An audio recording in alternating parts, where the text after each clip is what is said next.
Throw Gang, we are joined by the titan of the take, the journalism general, the Filipino pharaoh. You got no host, he got co-hosts. He must have been raised by a urologist because the stream's going crazy. You Reggie, he Regis. You drop feces, he dropped feces. The king of Cambridge, he said Potter, go to the Ivy League. He doesn't fuck around, but he will find out.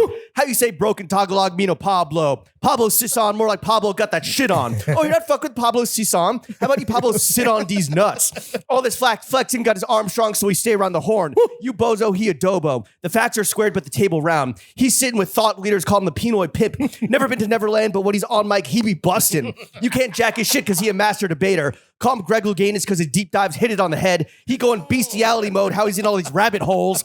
Sports writer, podcaster, TV host, Pablo Torre. Pablo, how the hell are you? It really does feel as good as everybody says. Yeah? You need a cigarette? Oh my God. Tighter than a rabbit hole, baby. I live trying to figure out where are the puns that I could make for my own personal branding, and you somehow found like 25 of them I hadn't Yeah, considered. dude. He digs deep. You ever heard of Master Debater? Yeah, a classic. Thank you. Thank you for coming down from the throne and joining us peons in the trenches. Look, but as a fellow podcaster. As a fellow person of truly, I think, confusing ethnic origin. That too. You talking to him? Yeah. To both of you guys. I'm white.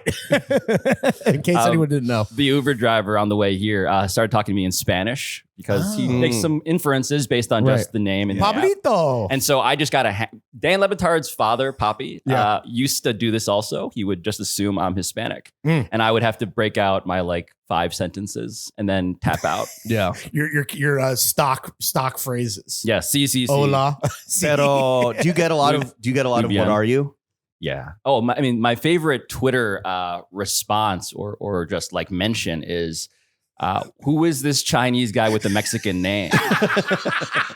Damn, they fucking read your ass, dude. It's like, that's just a Filipino guy. It's like you have reverse engineered colonialism. Yeah.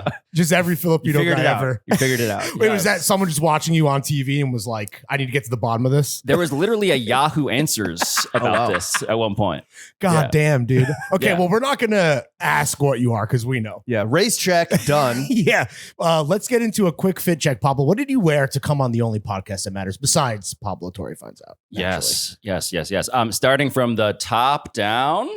We don't really do that anymore, but that would be the wrong answer. Yeah. Starting from the bottom up. Bing, bing, bing. Yes. Okay. So New Balance RC30s that I'm going to wear a lot of stuff today, you'll discover. Okay. That are made in part by people who are of Asian extraction. It turns out I was pondering this in the Uber ride on the way here. And I was like, okay. So my Filipino friend, Leonard, a.k.a. Buttery Pat, a.k.a. Unky Leroy. Okay. He designed these with our buddy Donald Glover for his collab, the New Balances. The aforementioned Regis High School is the source of my socks. Oh, wait. They're not from your high school years, are they? They are. Oh, wow. How many holes are in those bad boys? Look at the bottom of Pablo, come on, bro. You're making too much money. Come on. To wear the left sock on your right foot. Do we want to paywall that just for the premium content? Meadowlark Media, what are we doing? Damn, dude. You do realize there's an L for left, and that's your right foot. Is that what that... There is an L for left. It seems I've taken a number of that is. L's there's already. A few L's on that sock, honestly. First of many today. That would explain some things. And then... do you have a lot of clothes left over from your high school years of 20 some odd years ago? Yes. Vintage. Regis High School vintage bookstore, dead stock.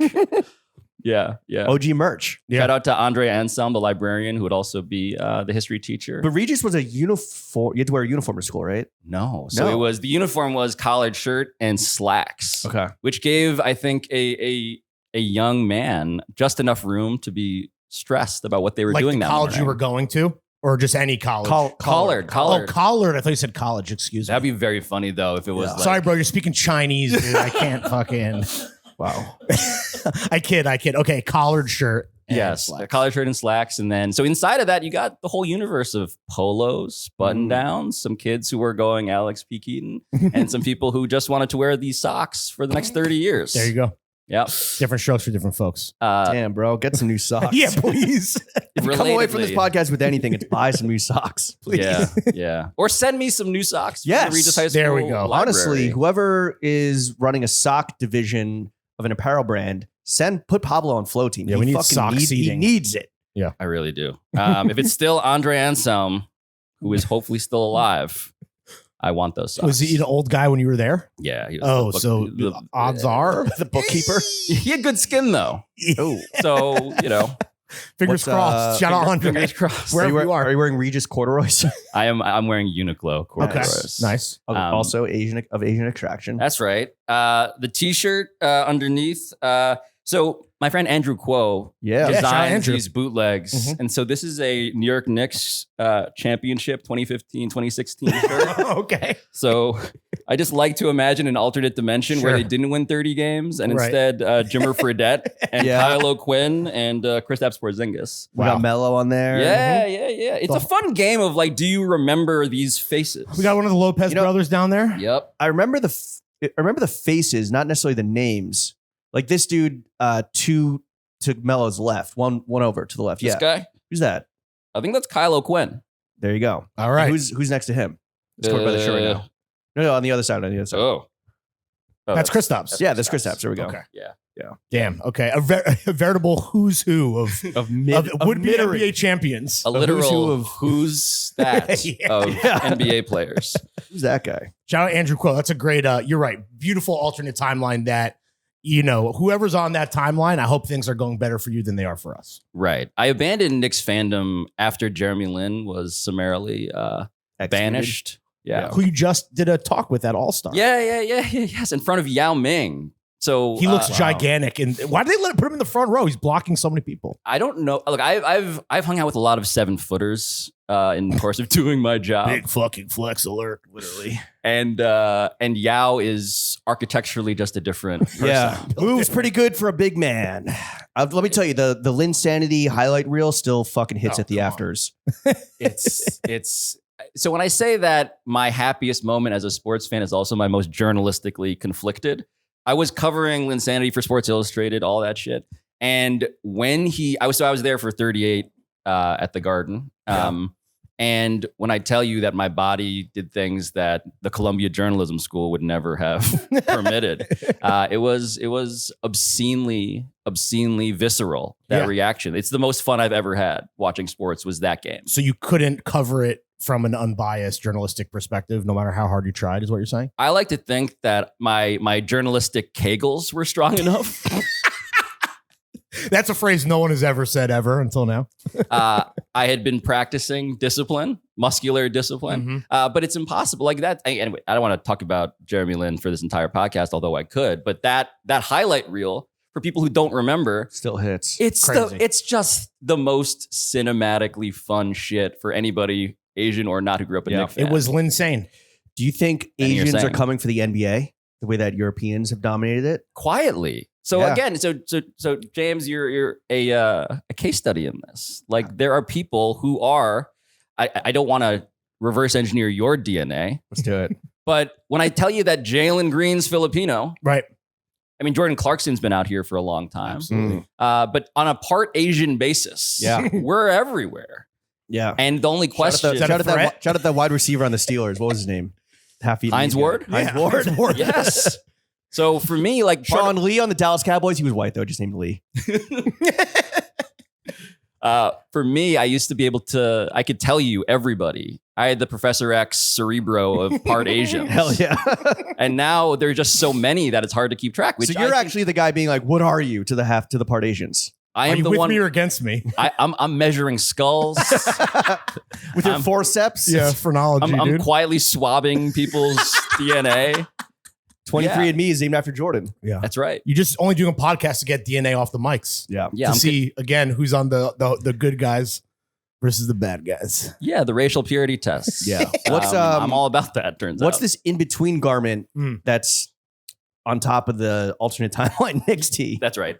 So this is this was more Asian, and it had one of those things where it was like Oh, an obi. Like a Naragi. Yes. I only know it's called an obi because it's always a clue in the New York Times crossword puzzle. somehow the most Asian part of that sentence was the last part. Yeah. Yeah. So I took that off, but it's a cardigan from Pig and Rooster, I believe, Pig and rooster. which I think is I got it in Japan. Mm. but I took off the parts that I think are identifying in any way. You colonized the cardigan. You That's gentrified right. it. Yeah. Gentrified did. it, excuse me. I did. Okay. Looks great either way. It must be a nice warm mid layer. It's a wonderful mid layer. Thank you for asking. And then the top. This is a. So I had to Google a YouTube video of how to say the name of the manufacturer. Okay. But I bought it on Broome Street at their store, which I don't think exists anymore. But it's Sage de Cray, Yeah. Mhm. which They're is still- Japanese. I don't know if there's. I think the brand is still around. I don't know if the store's still there. Yeah. But I wandered into that. So I used to live in Greenwich Village. It's a good so brand. all I would do is get lightly stoned and like wander into various establishments. De And Cray. And what do you do now? I Get really stoned and go on TV shows? Yes. We'll talk about it. more or less correct.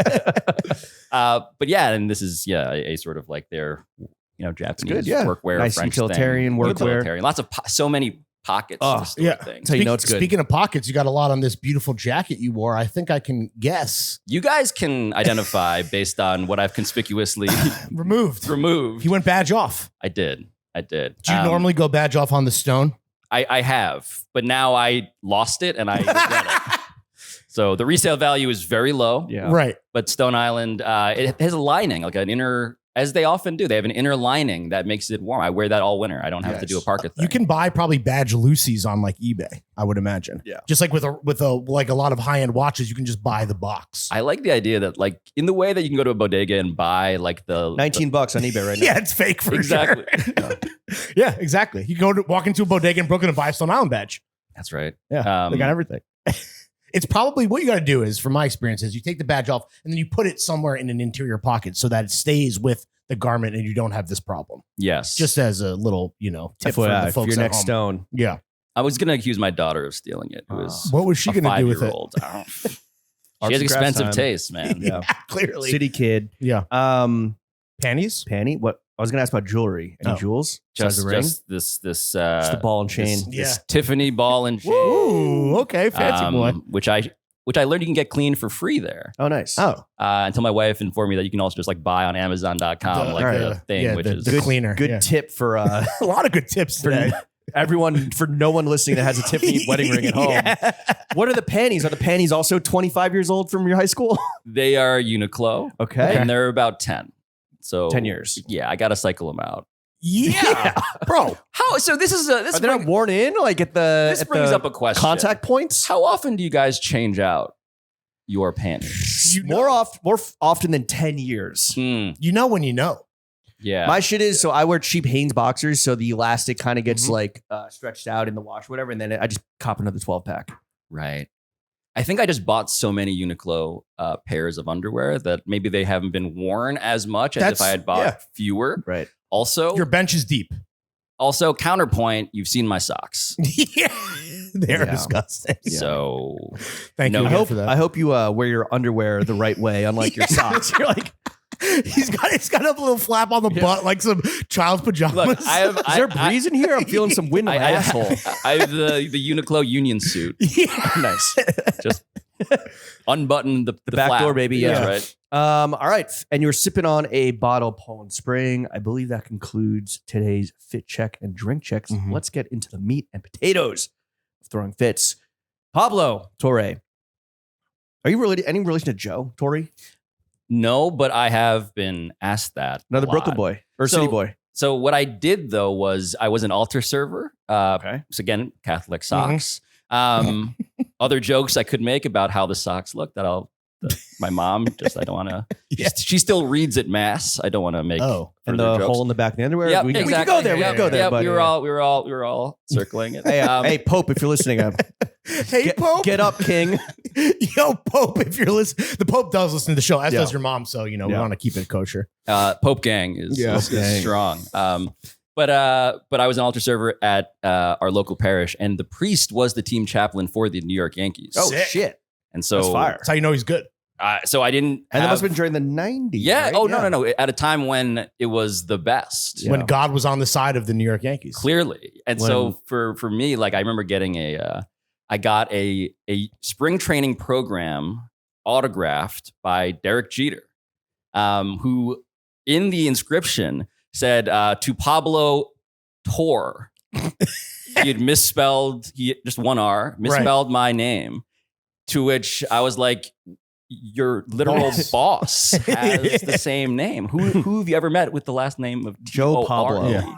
Real quick, speaking of names, have you ever reached out or spoken with the soccer budding star Pablo Torre? Oh, so this is an episode that we've been working on. Yeah, I mean, when you Google Pablo Torre, he comes up first. Well, more than that, when you have various social media accounts and people are both confusing me for a 18 or 19-year-old Spanish kid, or they're blaming me for trying to pretend to be him. I have a verified badge, and he apparently, I guess, did not at the time. You also have an S in there to also have an S. Hopefully avoid any confusion, but he's really fucked up the SEO for me and my various programs. But you've never parlayed with Pablo. We are actively attempting. Okay. Yeah, there's a whole searching for Pablo Torre episode that I'm working on because there are many questions I want to know the answer to with him. I want to find out about. Does he know of me in the way that I know of him? I'm going to say how old is he? You can double check. He's like 20s? I think 20 years old. Are you on max. TikTok? We have my show. So this is an old person thing. My show has an account that clips our stuff. Yeah. Well, let's talk about the show. So you have a podcast called Pablo Torre Finds Out. What's the craziest shit you found out so far? So many candidates to this question, I'm proud to say. But we found the tape that the Knicks made when they were recruiting LeBron James to be a Knick. Yeah. In the summer of the decision. Yeah. And so if you are even vaguely familiar with that story or just The Sopranos, it was one of the last, it was a bar mitzvah video that James Dolan made to recruit LeBron James to the Knicks. Was his band playing in the background? So the straight shot was not there, but the number of people on the roster, the Avengers he assembled of James Dolan friends, when I got this video, which had been a bit of like a sort of an Ark of the Covenant situation for certainly like basketball nerds, when I opened it and saw what was inside, it fucking blew my mind. Melted your face. Yes. So he made a custom video. So again, like it's the Knicks. What do they have to sell? It's celebrity, it's power, it's access to all of these people in this video. It's wise guys. And the first thing you see is a custom, like scripted scene. Yeah. With James Gandolfini and Edie Falco, where they are reprising after the end of The Sopranos, the characters. Can't get that shit on Cameo, dog. It's can't get that shit in Milwaukee. Absolutely not. And James Gandolfini, who's wearing a beard and he's in like his pied à terre, I think, in Manhattan. Okay. It's actually his apartment. People ask questions that are along the lines of like, what is this shitty apartment? And it's like, this is where do you think James Dolan had dirt on Gandolfini and Edie Falco, or do you think he was dangling courtside tickets in front of them? I think it's the latter. Yeah. I think James Gandolfini also big sports fan, enough of a basketball fan to realize if I can make a dent on LeBron James recruiting, then this is actually going to change. I feel like Edie still sits courtside. Oh yeah. And by the way, so does Steve Sharpe is out there. Just like there's some characters in the cinematic universe who are just absolutely real Knick fans. But the point being, you get through that video, which is on our YouTube channel, you can watch it. And then the first face you see after that is Donald Trump. That aged real well. Damn. And it proceeds from there. Yeah. Like, what did LeBron know? So by the way, like deeper into the video, you get Rudy Giuliani. Yeah. America's mayor. You get Harvey Weinstein. That's right. I mean, this all James Dolan, like this all checks out. You know what I mean? It's very on the nose. It's just a Mad Lib that I would not have expected to make it past however many levels. Woody Allen. Yeah. Jeffrey Epstein. Yeah. Just another who's the Pope. who. Yeah. Wait, Pablo, here's a question for you. So if that's the craziest shit you found out thus far, have you thought about if you were like staring down the barrel of your final ep and you knew that, what's the one question you'd want to answer before going out? Ooh, like a deathbed. Yeah. Mystery. Man. The world is your oyster in this hypothetical. Can I make a suggestion? Please. Can you find out what the fuck's going on with Tom Brady's face? So I have my own theories about that. Yeah, you talking to a doctor? Dr. Miami? We just did an episode actually in which we investigated Bill Belichick's girlfriend. Yeah, his agent, assistant, whatever. His momager, his 23-year-old momager. His girlager, bro. It's not a manager. That's a girlager. the stuff I've heard since that episode came out, just about how much influence she has over his life, has been very funny. I'll say She got that gorilla grip. I was gonna say this is just me talking. That motherfucker's pussy whipped. Yeah. I'm saying that's his momager. God damn. In ways, that pussy going for it on 4th and 5. Yes, Pablo. It's got that goal line D. We could go on. I mean, I was hoping you would, honestly. What else is there to say? Something dime defense. I don't know. Yeah. Something Malcolm Butler interception. Beast mode. Deflating balls. Deflate these Ooh, balls. yeah. She deflates these balls. Yeah. There it is. There it is. That's why you're fucking professional. Dude. I would love to get further to the bottom of that. But in terms of That's what he said. in terms of like my deathbed mystery. Yeah. Oh my God. There are things on the list that I don't want to jinx because I think we're close to doing them. But I do want to mention the one that I have a beat on that we were sort of chatting about. Let's go. Because I'm trying to get to the to the innermost sanctum in, I believe, sports lore. Absolutely. Which is Hideki Matsui's porn collection. Yes. Porn this is addiction? like no porn collection. Yeah, but I'm saying, could we take it a step I'm not further? here to yuck his yums. I don't think it's. I mean, He could do it himself. At a certain point, he's like an art collector, right? He's So- just amassing an archive. The vault is considerable and Fort Knox. legendarily like hundreds, if not thousands, what I've been told, of DVDs. Yeah. And so the idea that Hideki Matsui has a pornographic Criterion closet, Yeah. I want it. Right. Into Yeah. the literal vault. I want to pick some favorites. I want to put it in my tote bag. Yeah. I want to know what he did as he was transitioning, as we all did, Mm-hmm. to just like on demand, Right. unlimited Just websites. It's streams. got to be like the Criterion Closet videos, but it's just you surrounded by a bunch of fucking crazy porn. Well, I want to know what he likes. Yeah. In a genuine, again, What do you think? in a non-judgmental way. What do you think he likes? All right, POV? lefty, MVP. What do you think? Tentacles. Japanese tentacles. Oh, hentai? stuff. That might be too Remember on the when he nose. held up a drawing of his wife? My favorite. So when I tell you that I've been like at work on an episode like this and I'm trying to make it happen, the drawing figures in. Oh, The press. So just that people, because you guys, again, people who live in New York who know this legend, Hideki Matsui held up a drawing he had made of his He commissioned that shit. fiance. Yeah. And it was a shock to everybody on the Yankees when he announced it. he didn't commission it. He literally drew it. He like, drew it yeah. at with the his table of the hand. press conference. Yeah, And an it's artiste. a pretty good drawing, but it's a human. but it has like a proof of life aspect to it. But Like, could you beat off to it? so you're gonna produce this episode. That's the question on everyone's minds. So, how close are we to, like, so you have these urban legends floating around sports, Yes, right? Like yes. the Gandolfini, James Dolan tape, the Hideki Matsui porn vault, Hideki Irabu getting suicided.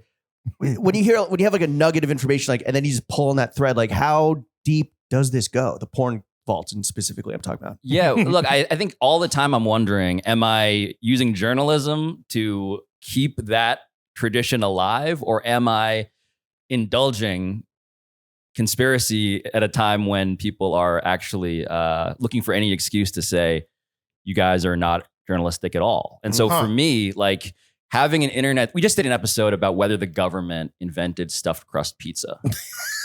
And It's, Thoughts? there is a great deal of truth at the gooey center of that story. Truly, it involves government cheese and how the government was basically handing out farm subsidies to the dairy industry for a long time and collecting billions of pounds of cheese and putting in secret storage facilities. And involves Ronald Reagan basically saying, for the first time seemingly in his tenure as president, we can give this away to poor people and like help feed them. Crack because is he black, wanted to get but rid of cheese is the bee's knees, my friend. crack and cheese were really high up, it turns out, on his priorities list. yeah. He invented that as well, yeah. But the point being, like, that was a wildly viral TikTok theory that we investigated, and it turned out there is truth to it, but also we found the guy who actually invented stuffed crust pizza, and He was a spy? He was a private citizen, was not federal employee. he made right by his genius, or is he like? He Did he get paid? He has been awaiting the due that culturally he is owed. 100%. Let's make this right, people.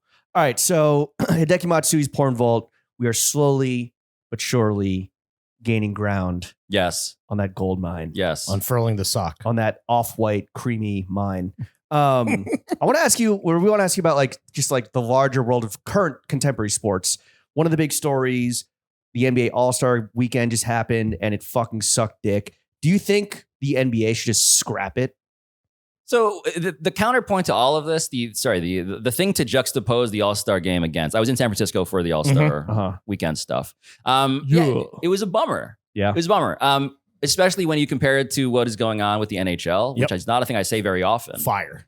But literally they had 3 fights in the first 9 seconds. It's incredible. And it was premised on nationalistic, jingoistic resentments. Well, hey man, if Canada's going to boo the national anthem, I'm not going to say anything. You're going to catch these hands, brother. Because they should. And were all the people involved also all Trump voters? Probably. Like, it's not exactly a convenient morality play, but what sport do you think has the Trumpiest athlete voter base? Is it hockey or baseball? I think I would guess baseball, just because the Canadian demographic might dilute it, but otherwise, among American athletes, I would say hockey and baseball are yeah. Well, hockey has a lot of Russians, so you know.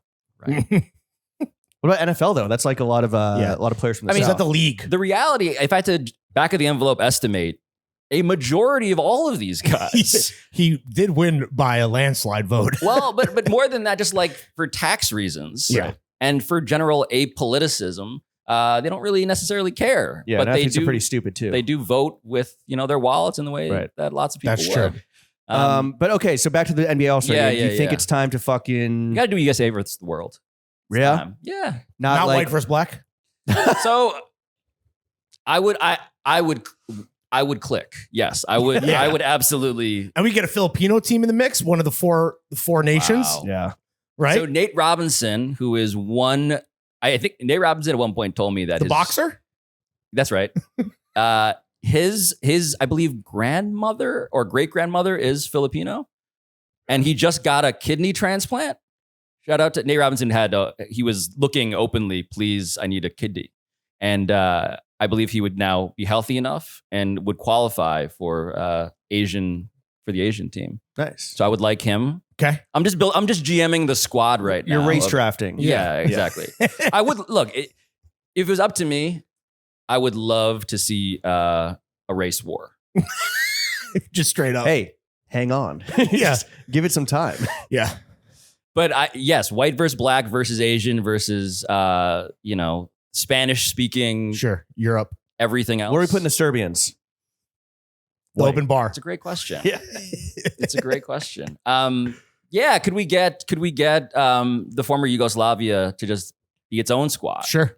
Do you think the NBA with the All-Star game and like incorporating Mr. Beast and LaMelo, they're like trying to win the youth viewership as like a knee-jerk reaction to the fucking ratings being such dog shit this year?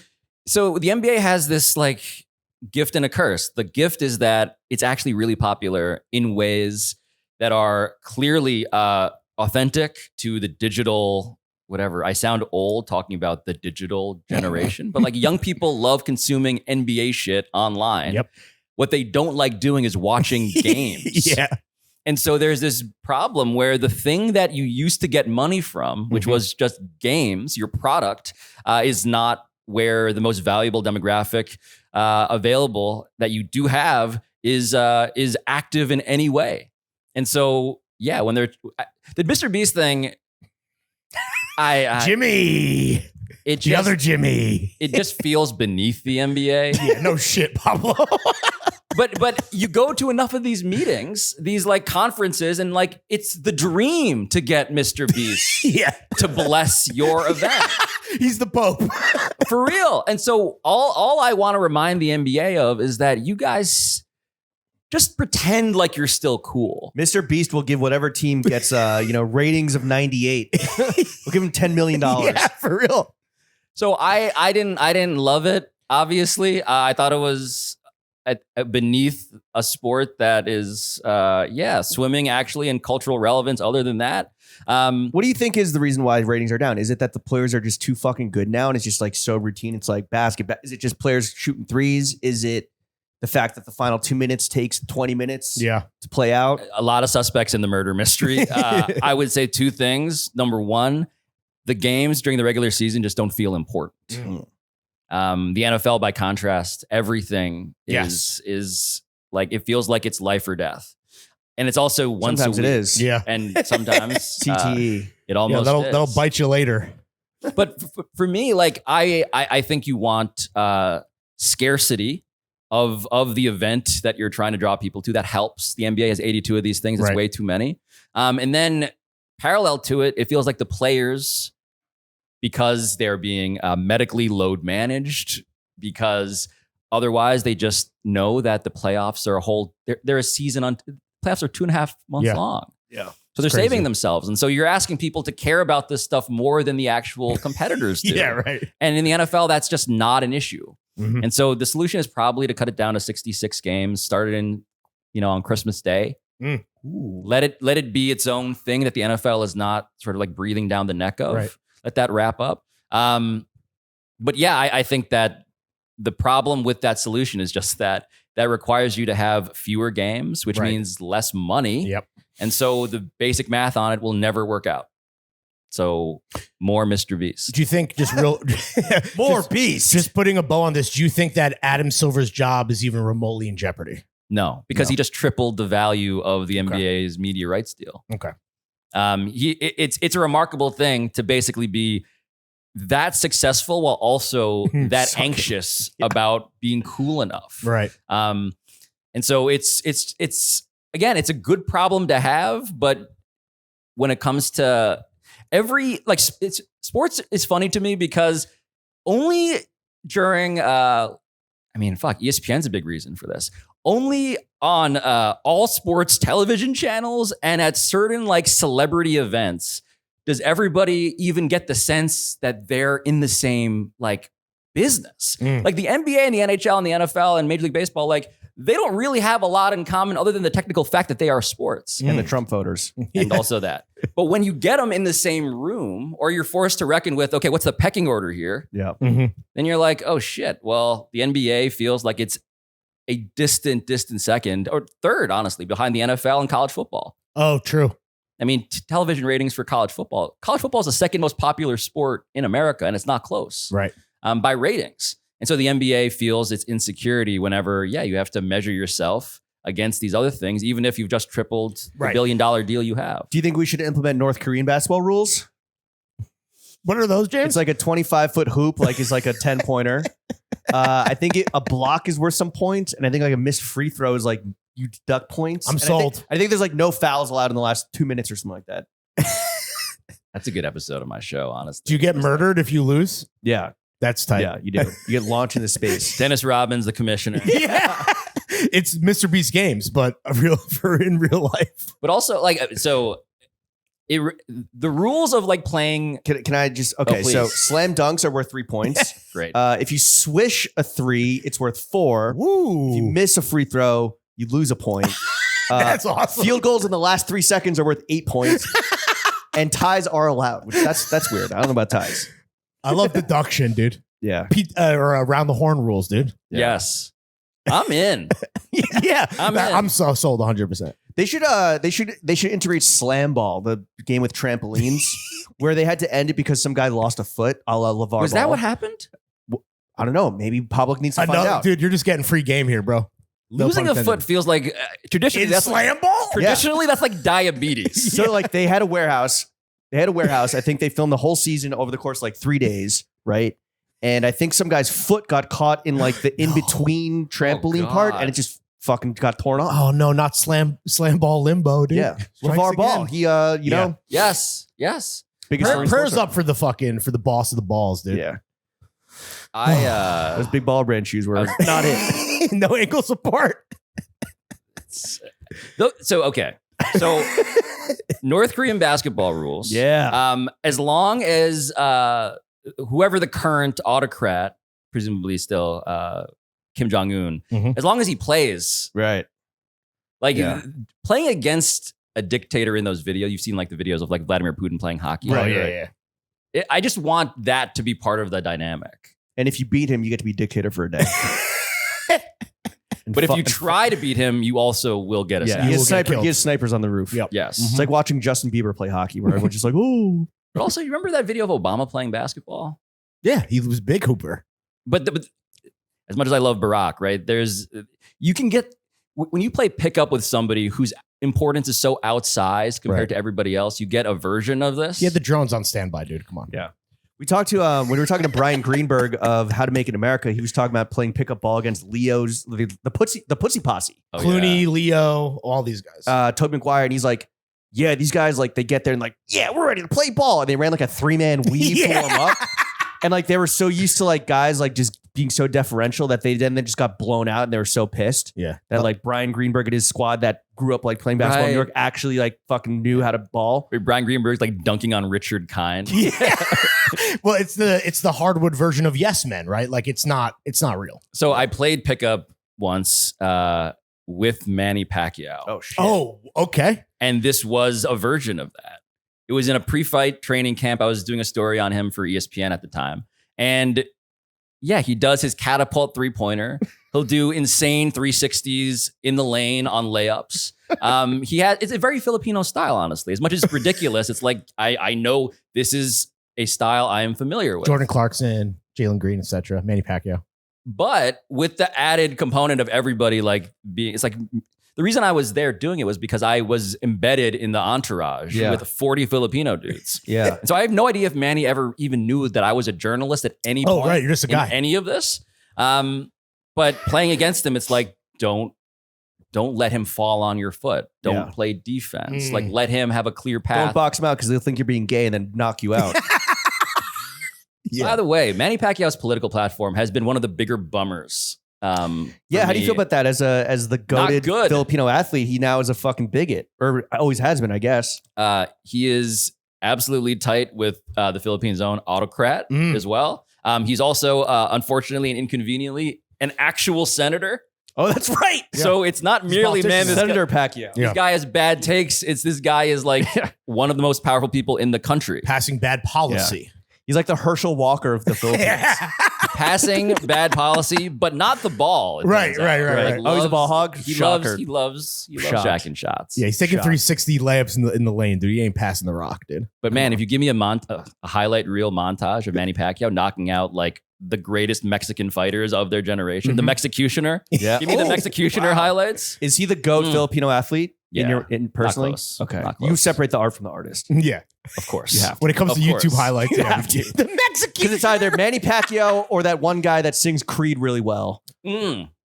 Well, there are a lot of guys who sing Creed really well. What's your, you're famously Filipino. What's your go-to karaoke song? Total Clips of the Heart? Oh, yeah. banger, dude. Do you do the Will Ferrell version or you do it straight up? I do it straight up because I have an appreciation for the way that the For Bonnie Tyler, what's her name? not Bonnie Tyler, for the way the chef intended. But Filipino karaoke is also an episode that I am like, Oh yeah. why is it? Why are we so good? Why is water wet, dude? Yeah. Why is the sky blue? Yeah. More Filipino questions since we're just kind of jumping around here. What's Pablo Torre's take on Jollibee? The best. Yeah. What's your order? So the spaghetti has sugar in it Yeah. and fried chicken. So I'm getting that. But I'm also getting them. I mean, the mango pie is the greatest dessert in fast delicious, food. Like I can make an argument for the spaghetti and It's the like an fried empanada, chicken. dude. It's in a Mortal Kombat tournament of fast food desserts. The Jollibee mango pie is fucking fatalitying everything else. It's finishing So good. even McDonald's the apple ube. pie, apple strudel. I love the McDonald's apple pie. What the mango pie at Jollibee is an improvement on that. It's more fried and better filling. Yeah. But the spaghetti is great. Spicy chicken. Yeah, I'll do that. Okay. But for me, like the fact that you got to go to Port Authority to eat that shit. Yeah. Or you there's one in Brooklyn on Kings Highway that will deliver too. Right. Yeah. Right. I mean, the greatest Filipino food in New York City, obviously. Queens and then Jersey City. Yeah. Which is There's not Jollibee in New Jersey York. City. Shocking. Do you like the duck fetus dish? What's that called? balut. Yeah. Yeah. You fuck with it? Yeah, I do. They had a balut eating contest at a Filipino like street fair last year. And I think there was like some like, we're going to make like viral videos of people like, trying this shit. Yeah. And it was just people like casually eating it. And like, oh, it's delicious. Yeah, like this is just this is what we good. eat. Yeah. Yeah. It is though eating a duck abortion. So Yes. Yeah. A little zygote for a treat. Adobo abobo, as they call it. They don't call it that. Speaking of Manny Pacquiao being a fucking bigot, and also Manny, if you're listening, please don't kill me. Yeah. What do you think from like the WNBA salaries and Caitlin Clark making like pennies on what she does for the league to fucking the fellas inside the NBA losing their job soon? What's the most egregious injustice in sports right now? Ooh. I kind of still think it's the max contract. Yeah. So in the NBA, and this is true of I guess sports in general, but it's a world in which the greatest players cannot make what they actually deserve. Right. Because it's convenient to ownership, but also it's convenient for like the rest of the athletes who are their colleagues. Mm-hmm. This is now getting into like some union analysis. No, I was going to say, right? This But is a there's a players middle association class. problem. Yeah. too. There's a middle class that benefits when LeBron James can't make his full value of $100 million or whatever it is a year. Right. And so the artificial restriction on LeBron means that everybody else can make more. The governor on his salary. And Yes. just throw max in the title there and Right. everyone's satisfied. Right. But the other second injustice is the fact that we're all still pretending like Caitlin Clark isn't like actually Right. the greatest gift to women's basketball. Totally. And by the way, there's great delicacy on this topic because you don't want to say what came before her wasn't valuable, because of course it is. And she has contemporaries who are excellent Mhm. and they're self-evident. Asia Wilson down the line. But Caitlin Clark, when it just comes to like, who are we tuning in to see? The fact that Caitlin Clark is in fact on a rookie contract in the WNBA's own rookie wage scale, making $80,000. Right. But bringing 36 million, they said, to the league, to Indiana, whatever. How come Yeah. you're not wearing a WNBA t-shirt, Pablo? So Andrew Coe has made. He has. Oh, wow. made You passed the buck quick, dude. He I want to has know if made it's the title a where New York Caitlin Clark's Liberty making shirt. making a decent wage. How about that? Why aren't One you can stealing fantasize. via bootleg the revenue that Yeah. would go to Caitlin Clark? Let's knock her down a peg. Yeah. Anyway, but look, I for me, like WNBA is legitimately it's a really fun product. I just Ellie the elephant with her Telfar bag. so Ellie the Swag. elephant is I have seen Ellie grind on people that would not appreciate that in any other context. Didn't she twerk on Eric Adams? Am I making that up? That feels like a thing that It happened. feels like a Hideki Matsui porn. Which Big is all girl to boss. say that when it comes to like the catching up that we're doing in terms of the business of women's basketball, I think you can agree that yes, WNBA is a great product without Caitlin Clark, but also the fact that she is there and is the son of this universe. She probably deserves a lot more than she's already getting. The son Yeah. and the daughter Absolutely. of this universe. I mean, she's a star, right? She's gonna be around for a minute. Let's hope. I don't know. Well, do you have like a white whale of someone in the sports world that you want to have on the podcast, or do a story on, or just like spend time with and dig into their story?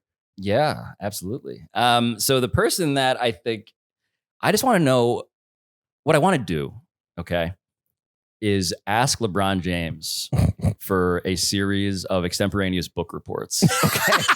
Oh, you don't think he's Yeah. not a real reader? No, come on, dude. He's not a real I mean, page. He's turner. not good at pretending that he's a reader. He's terrible. at All of pretending those to read. photos are like anybody knows if you're Yeah. pretending that you read the book, you got to like have it dog-eared towards the middle. Yeah. And LeBron's walking around like he just started them, Yep. which in its own way is an honesty that I appreciate. Right. It's more, authentic. Starting books can be hard. Starting anything is hard. Like you got to get into it. Oh, sure, right? sure. You're telling me you don't have any books that have been on your nightstand for like months that you're just like. If LeBron James wants to join the Infinite Jest book club with me and finally read that shit, I am here for it. Right. But I would genuinely I think LeBron is so controlled Yeah. in his image that any way to like get, I have interviewed him before, not for the podcast, but I remember I interviewed him for ESPN and I interviewed him after a Lakers practice, I believe. Or maybe it was when the Cavs were visiting LA. I forget if he had already gone to the Lakers, but he threw the basketball like 40 feet off the wall in the practice gym, let it bounce in front of him, and then tomahawk dunked it. Fire. And then walked over to me and was like, Yeah, I can read. How come you didn't ask him then? Because I believe I was on an assignment for a magazine story that was not about this. Okay. But you didn't want to like fuck up the rapport, fuck up the vibe. Yeah. I had like 5 minutes with LeBron, and I regret. I don't even remember what I asked him, so I regret not following my own instincts. That's literally like a Twitter prompt. It's like 5 minutes with LeBron or like $100,000. Do you get starstruck anymore? That moment when LeBron dunked it and walked over was the most starstruck I've ever been. But in general, like my nerve endings are pretty numb. Pretty fried, yeah. What's the last time you guys felt starstruck? Ooh, good question. I feel like I'm on Pablo's show again. This wasn't the last time I was starstruck, but I do remember this, is that I was once going to a Knicks game and I got into an elevator with John Starks. And that was like, whoa, like what do I fucking say or do right now? But I don't know. I mean, in the capacity of this job, like not really. We were in Fassbender's wake when we went to the Louis Vuitton show last summer in Paris. Big fucking flex from us. That was cool. He didn't look good. Like he looked pretty shitty and old, but like Fassbender is Fassbender. Yeah. So I will say there was a moment when I measured what it means to be famous. I was walking Fassbender's penis. Well, measuring that is didn't have a ruler big enough. Yeah. Didn't have a yardstick. There was a time when I was in the wake. I was reminded by you saying in the wake of. I was in the wake of Paul Rudd leaving a concert, and I was walking behind him, and you just overheard 1,000 people all say some version of "That's Paul Rudd" or Ant-Man. Yeah, Jesus Christ, it's Jason Bourne. But it was like, oh, that's what it. I felt like I was like eavesdropping on, like that's his life. Yeah. It's just like that's the level of just actual fame. Do you get that? My version of fame is the best. What's that? It is general, like I can eat a sandwich on a park bench like Keanu Reeves and not get photographed. Right. Like that level of comfort. Yeah. But then there are enough people who know sports and have watched ESPN where at a restaurant, right, they might treat me a little bit better. Ooh. Yo, that young soccer player's here. Yeah. But he looks like shit.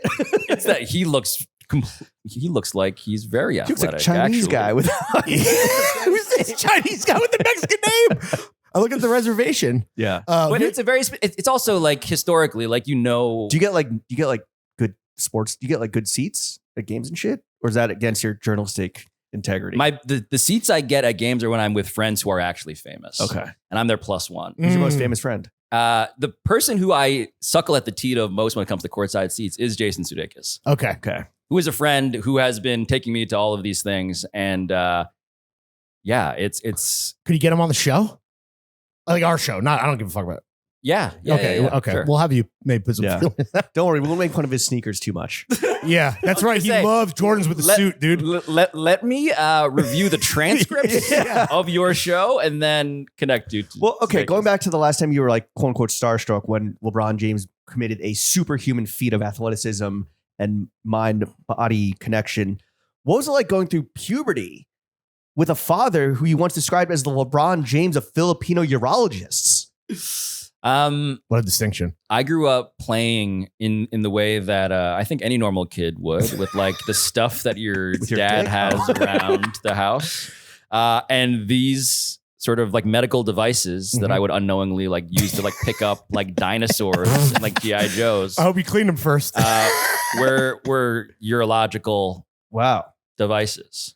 So So I mean, crazy. Genuinely grew up with the least possible anxiety around the penis, right? Because this was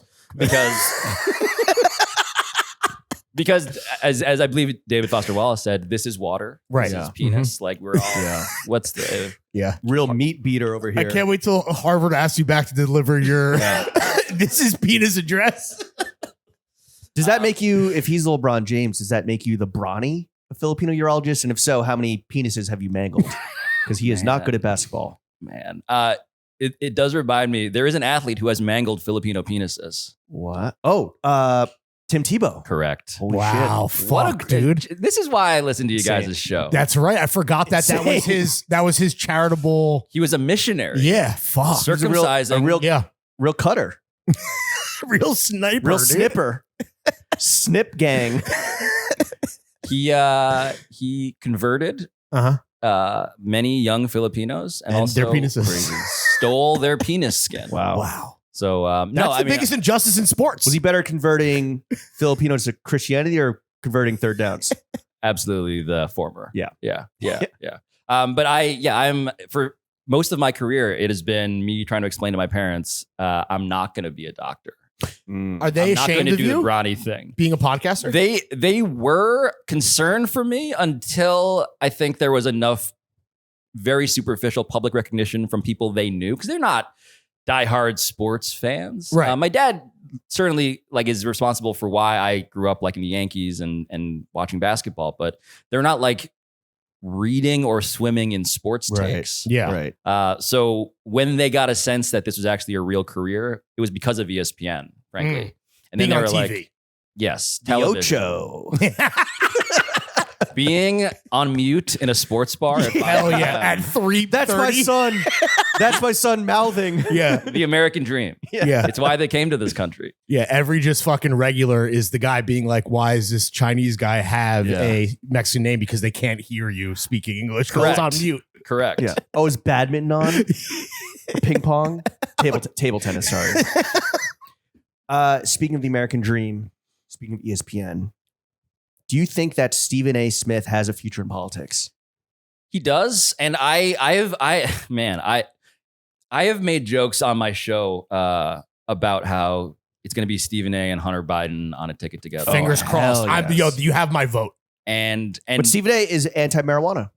correct. Or was. I don't know what he Correct. does now. He's pretty straight. He's pretty straight laced, I feel like. He has been friends with Sean Hannity for many, many moons. He is not discernibly a Democrat in any way, by the way, which is maybe an asset. He's an Eric Adams Democrat. He did go to fashion school. Yeah, FIT. That's right. Isn't it crazy they named the fashion school Fit?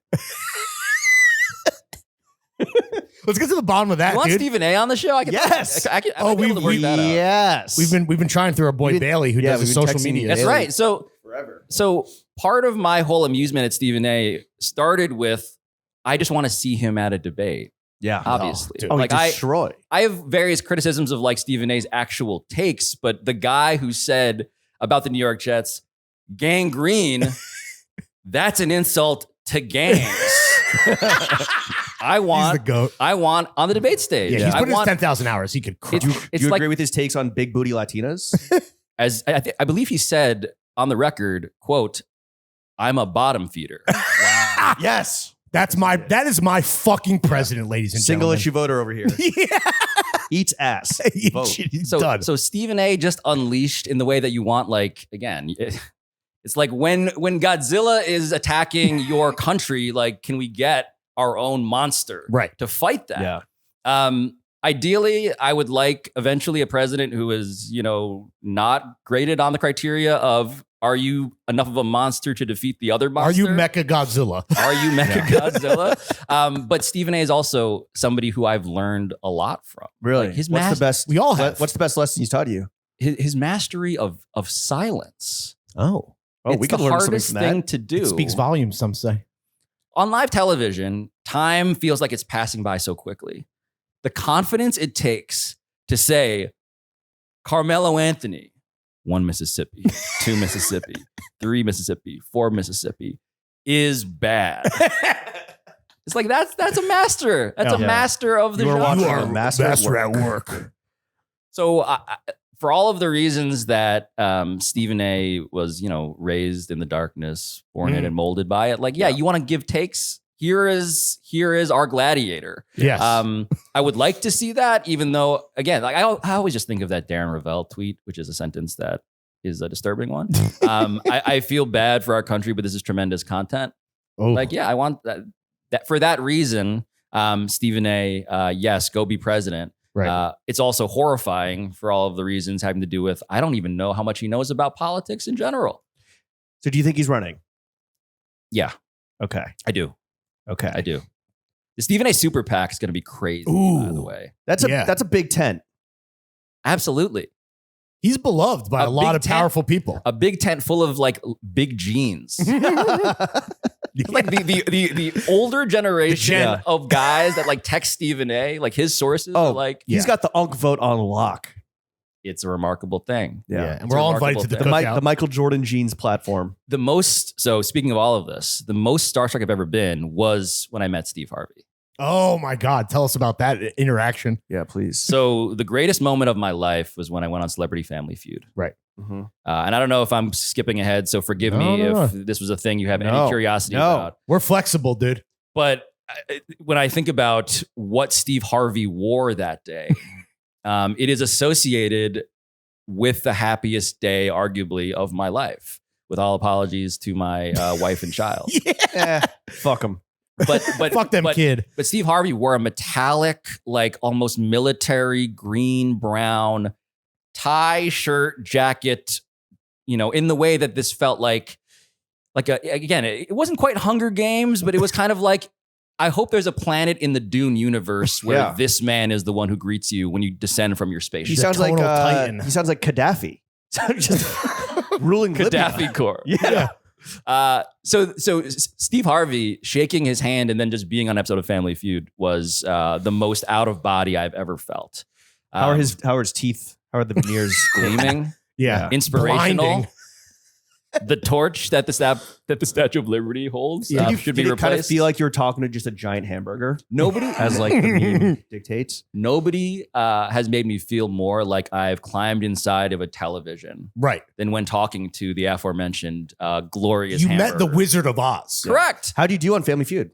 I not to just brag about the greatest day of my life, but you're talking to the owner of the all-time record for largest comeback in the history of Celebrity Family Feud. Wow. Okay. Congratulations. That's insane. So, okay. Thank you. You Your proudest also moment. You also are the record holder of the most points ever on Around the Horn, correct? I believe it's the opposite. The most points. Second most, according to Wikipedia, you have the most points ever awarded and the second most ever deducted. Does that Oh. track? I think it's mostly that I used to predict every year that a 16 seed would beat a 1 seed in the NCAA tournament. Just going to hit once And the year that it happened, I to picked UVA, right? it was UMBC beating UVA, Mm-hmm. and I picked the wrong 16 seed. Ah, Pablo. And so I got, I believe, the most negative points, or the second most in the history Second of the most. show. And you also have the third most in terms of records. That tracks. Yeah. That tracks.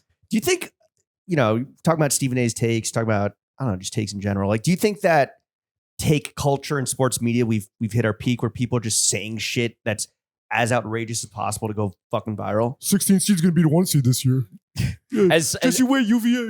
as somebody who is who resembles the problem, who has been accused of resembling Really? the problem. Well, look, at a certain point, it originated, speaking of Around the Horn in its original days, like these were veteran newspaper columnists who worked for decades in order to earn the right to give a take on television.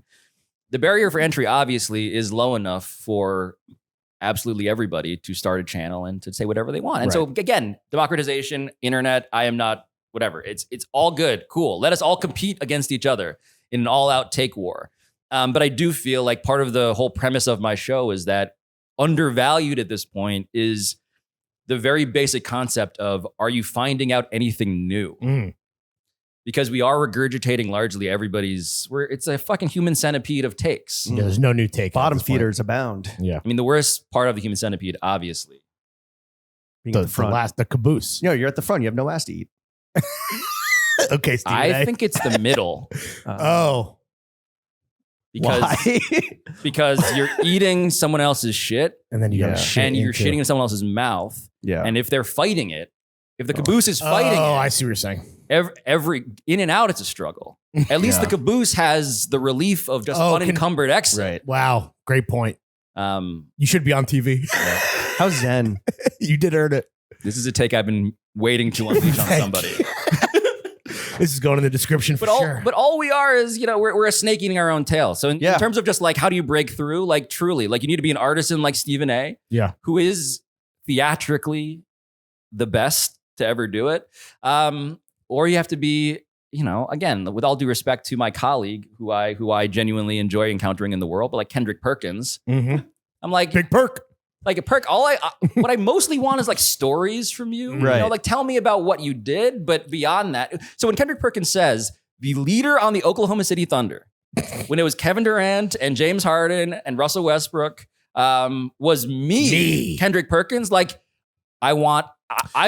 You don't think he believes that though in his own fucking deluded mind? Absolutely. Yeah. So I love that. And I love that he does. Yeah. But like that's something that's grounded in your lived firsthand primary source experience on something. Oh, you like that? That's what you want from him. I like it because at the very least, You want the war stories.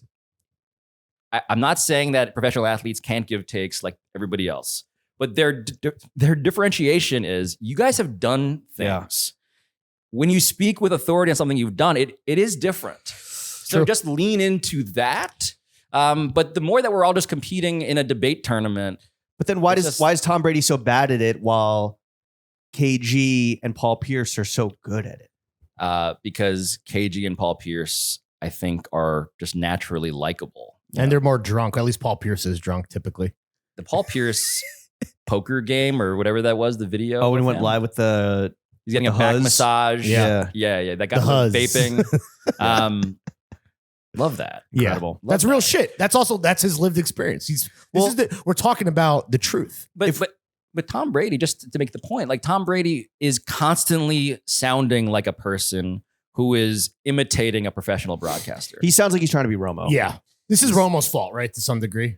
I think Tony Romo put it in Tom Brady's head that, that you can be praised as a football genius and for announcing a game, and Tom Brady just doesn't have it. Doesn't have it.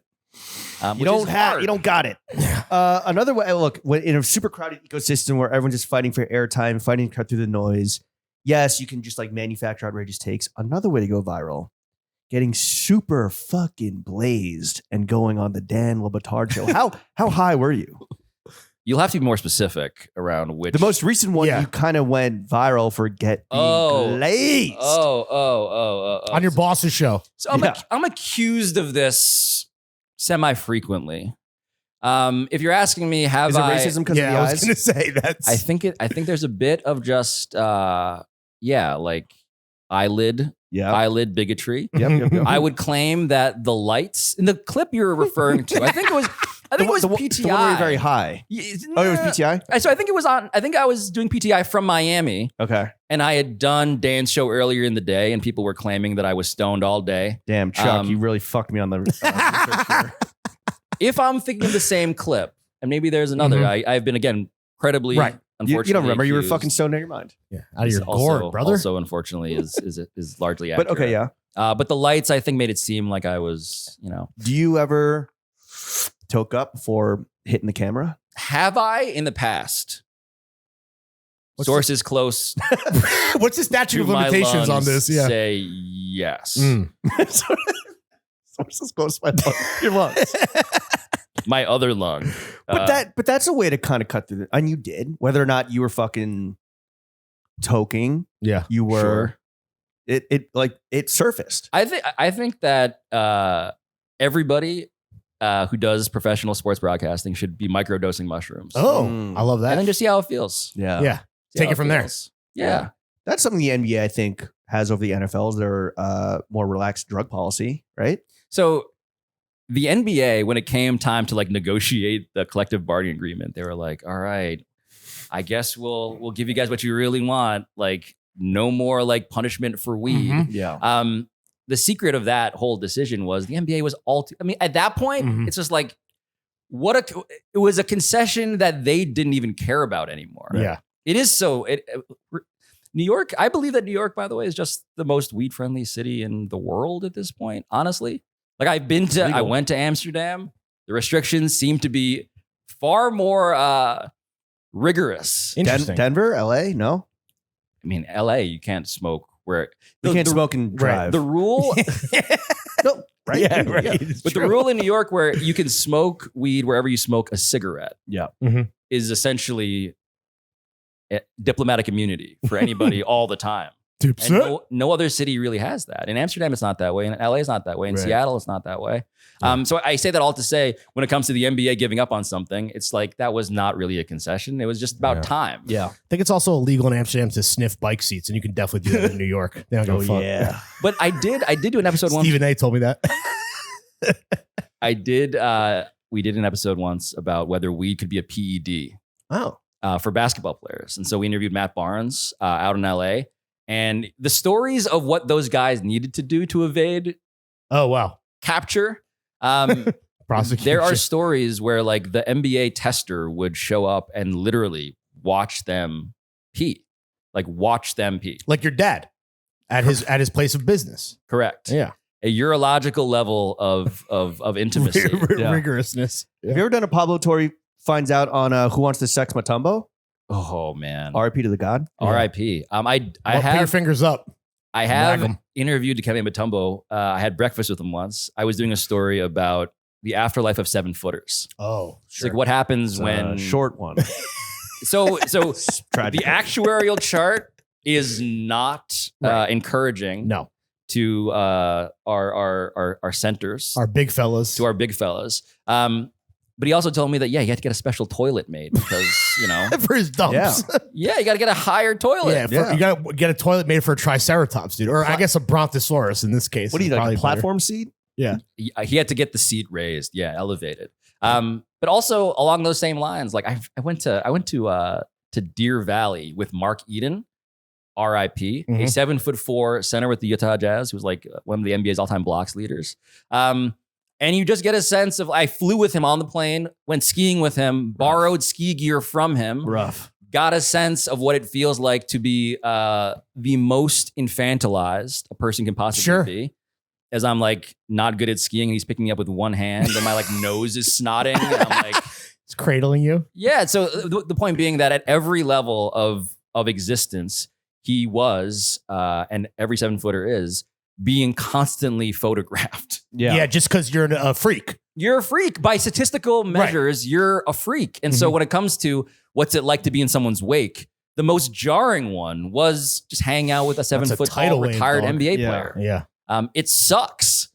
As much as it's also absurd and delightful, it is incredibly invasive and lonely despite being surrounded all of the time. Yeah. Yeah. Imagine being that tall and you aren't a hooper. You're worthless. That would really suck. You have no So- value to society. I've, Truly. I've talked Kill to, yourself. I've talked to such people, Oh, and it's as you describe. It is. It's a waste of.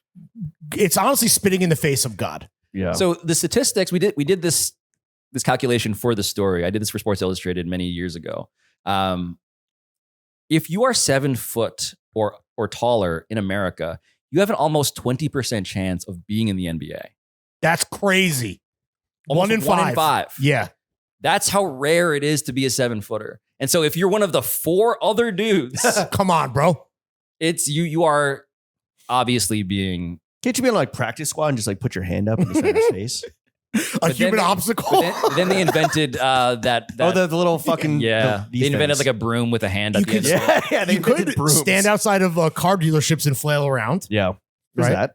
So, by the way, speaking of the actuarial chart of all of this, like we're talking on the day that Victor Wembanyama was just announced, he's out for the rest of the season. Yeah. He has a blood clot in some. Crazy. I'm just like, I don't know what that injury That's is what Chris or Bosh whether this had. is. Yeah. It just Cut his feels career like, short. NBA champion Chris Bosh. I've had That's right. thrombosis in my main vein. You know what I mean? Thrombosis. Thrombosis. Yeah. Not my shoulder though. How did that feel? I'll ask your father about it. But real quick, speaking of main veins, speaking of tall guys, Matt Barnes, right? Yeah. Getting in a lot of trouble with his fiance for So I had seen that on social media.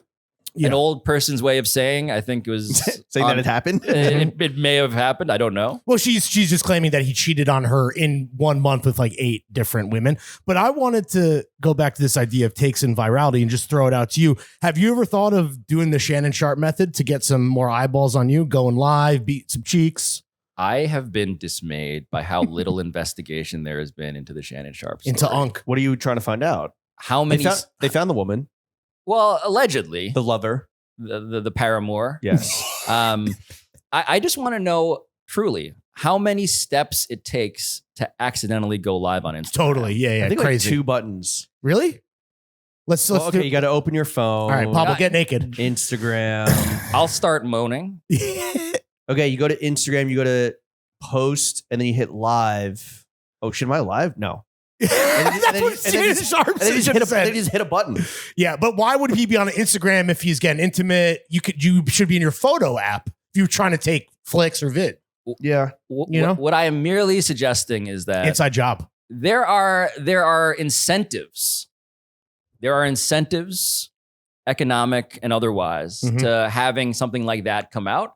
I'm not saying that he definitely, jet fuel, melt steel beams a sex tape. He was knocking down a tower of a different kind. Allegedly. Yeah, allegedly.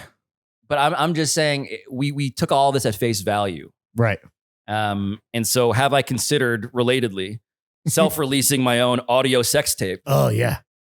Just to see, right? And, Just to see if we It's a can get some scientific theory. eyeballs. Yeah. Yeah. That's all. Well, look, you can do that now because you work for a progressive, independent company.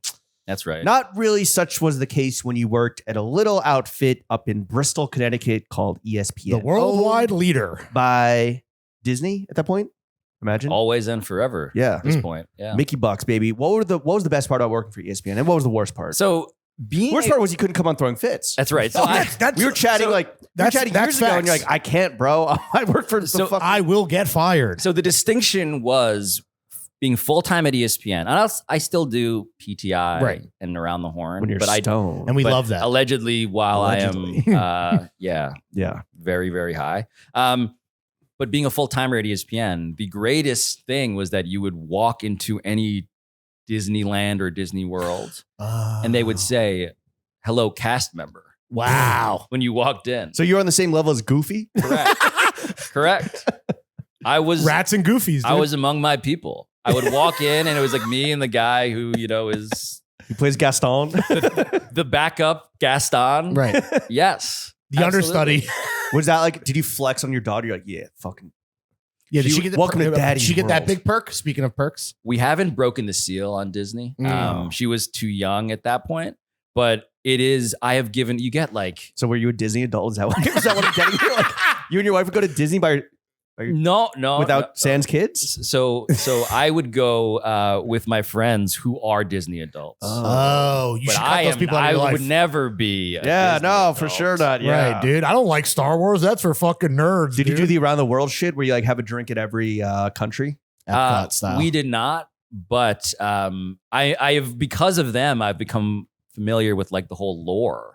Oh, because of them, totally. Yeah. Yeah, The lore of like, Disney, the anti-Semitism, the frozen head, like that shit? like Club 33. What is What's that? Club Oh 33? my Are you at God. liberty to disclose? Club 33 is a private club, an inner sanctum, if you will, inside of Disneyland, at least in LA, that you can only access if you have like been accepted into this tiny group of elites. And so there's a private restaurant. There's a whole Little Google St. it. James? This is Little St. James type shit? There's a lot of kids around. It's Disney World. I don't know what happens in Club 33. All I know is that What it happens is- stays in Club 33. It's a goal. Yeah. It is Right. the dream of every Disney adult. You must be this tall to enter Club Yeah. 33. Speaking of the inner sanctum, when you were at ESPN, who was like the most fun person to like hang out with? Like, who's a good time? Who's the best get a beer with Yeah. coworker? Jalen Rose. Oh, we saw him in Vegas. at the Super Bowl. He's last the year. mayor of any town he Really? Oh, he fucking walks rules. into. He was dude. wearing at a pretty insane fit. His fits are pretty Head out to there. toe, red like dark Gucci glossy red. tracksuit. Yeah, and then Love like it. sunglasses, like big Yeah. aviator sunglasses with Yep, red- hairline measured with a protractor. Dude. Yeah. Spray painted on Carlos Boozer style. Jalen would buy lunch multiple times a week for everybody who worked in the seaport. So deeply generous and knew the value of like a locker room that was well fed. Oh, totally. So number one. But number two, you'd go to like Toronto for All-Star Weekend, and Jalen played for the Raptors at one point. But like I walked into a restaurant and he was like behind the bar, like That's taking sick. photos, just like being the unelected leader of any establishment he walks into. That's a great coworker. Being good at fame is a skill. Yeah. Like and Charles Barkley might be the best of all time at it in Mhm. terms of like, I know I'm being watched. I know people are trying to get photos with me all the time. I know that the women of San Antonio probably hate my guts, Yeah. but to make everybody you encounter feel like they're getting a special Mhm. private sort of encounter. So this is like the Bill Murray thing. Yeah. I mean, Where like so- no one's gonna believe you, and then he just gives you the right. Gives you a memory of noogie on the lifetime. subway and then Yeah. disappears. Yeah. Charles Barkley and Jalen Rose are really, really good. You've hung out with Chuck? I have, but at All-Star Weekend, which is like, so the secret of All-Star Weekend being terrible as a television product is that behind the scenes, it's always fun. Because the entire NBA world, the entire basketball business descends on a city. A lot of women would agree with you. And there is some, by the way, like the time that they did All-Star Weekend in Las Vegas, I was not there, but I would go cover fights, like boxing stuff in years since. And all the cab drivers would talk about All-Star Weekend in Vegas like they're a medieval peasant that watched a dragon burn down there. They would be horrified and tell these tales of like how so the point being that it's a giant party. It's nicknamed Black Thanksgiving. Like that's the other name for it historically. It's the stuff that happens after the event. Right. And in that setting, you can hang out with Charles Barkley and he will make you feel like you are very important. You ever hit a buffet with Chuck? It's got to be pretty. San Antonio style. I have not, but I did have in Vegas an all-time buffet experience. Just in general. Well, so a friend of mine is this guy, Jeff Ma, a fellow Asian elite. Jeff Ma is otherwise known as the actual Asian guy who was on the MIT blackjack team. Okay. That inspired the movie and the book, Bringing Down the House. Yeah. And so Jeff is banned from playing blackjack. Every casino. But what he can do is like apparently sit next to me and just tell me what to do. Oh, wow. So we did that. Seems like a overlooked loophole. It looked.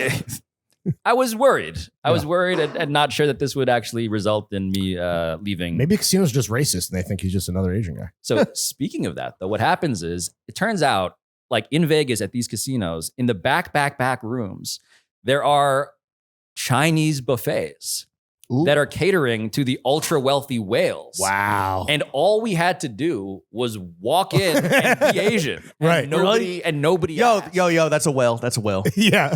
That checks out. I think Jeff may have like held a bunch of cash in his hand and I just like followed nervously. Riding the wake, as we've said. But of the whale. A through line in this episode is me just following people who are more tall, influential. Chinese, richer, Paul Rudd, generally famous. Wealthier. And there is a sneakers. secret high-end Chinese buffet that's open like 24 hours. That sounds like a dream. You survey this and it's just like sleeping Chinese millionaires in suits, just like scattered. Taking a little quick breather before hitting the tables. And the buffet is incredible. Dude, that's... Yeah. Yo, we need next time we're in Vegas, I'll follow you and we'll see if we can pull this off. Yeah, I'll pull Lawrence from spilling beer into the roulette wheel. We had a good time.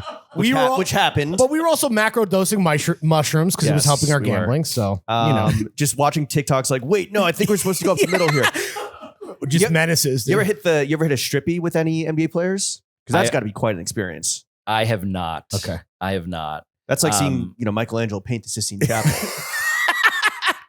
There is a whole David Attenborough aspect, honestly, of just like seeing an ecosystem unfold. This is what you studied, bro. But I haven't been to a strip club with an NBA player, but I have been in Miami at like a nightclub watching Dante Culpepper. Oh my God. Just make the rounds. Dude.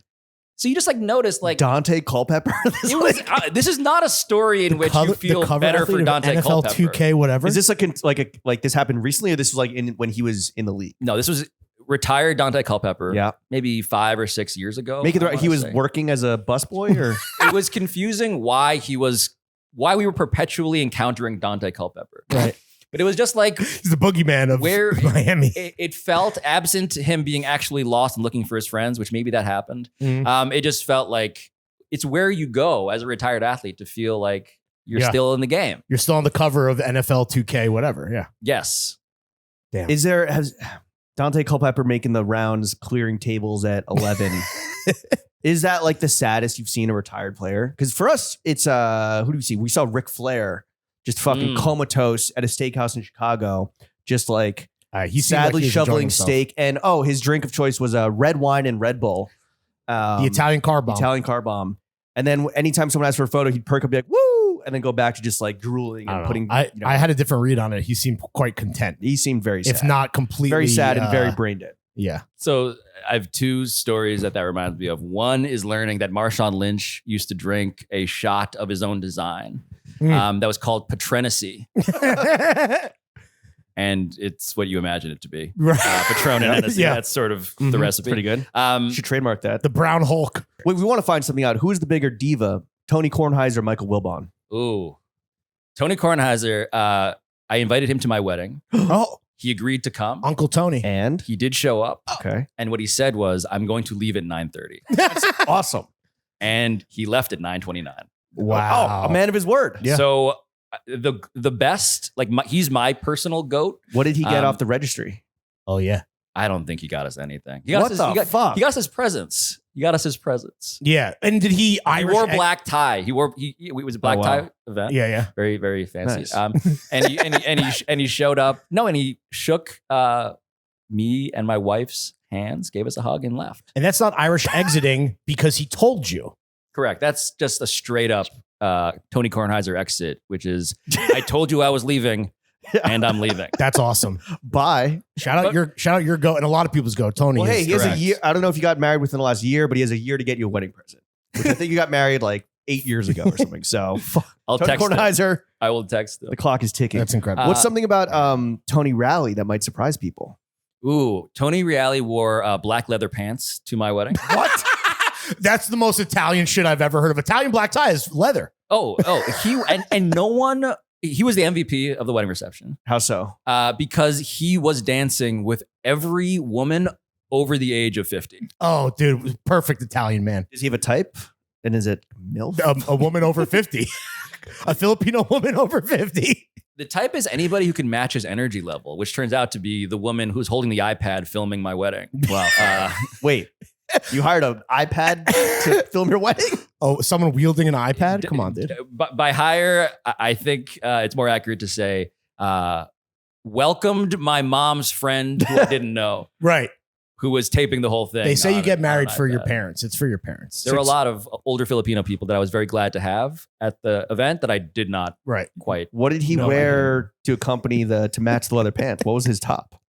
Up top, it was like standard black tie, The leather pants. but It's kind of a black tie mullet. yeah. yes, Party down below. The Tony Reali difference. the black tie Staten Island mullet. Yes. Shout out Reali, dude. Pablo, we got to ask you, in your lifetime, we're all about the same age here. What's your Mount Rushmore of sports moments that you've witnessed? Oh, in person. Yeah. Or on Linsanity. TV. Well, I think I can go in person because Okay. I've You've seen a bunch. You've seen it all. So Linsanity at the Garden, 30 at Yeah. the Garden, number one. Number two, I was at so Game 7, Warriors Cavs. Oh, It's the block. wow. It's all that shit. I had absolutely Crazy. eaten a number of blueberry chocolate covered edibles. Incredible. Witnessing that block, witnessing LeBron James play that game while high was one of the greatest things I've ever seen. That's awesome, dude. I'm so happy I for you. transcended this mortal coil. Do you watch it on TV and replay and you're just like, it's not as good, not high? It's hard to replicate the feeling Yeah. of That must have been communing with the basketball. Yeah. Yeah. It was an out of body. Yeah, you'll never get that serotonin back, brother. It was just like sometimes when you feel so the through line there, by the way, is that the Linsanity thing in that when it feels like the main character in the story is you, Yeah. Right. where it's like this is about me. Like I get to the universe is orienting itself, bending itself towards my entertainment and pleasure.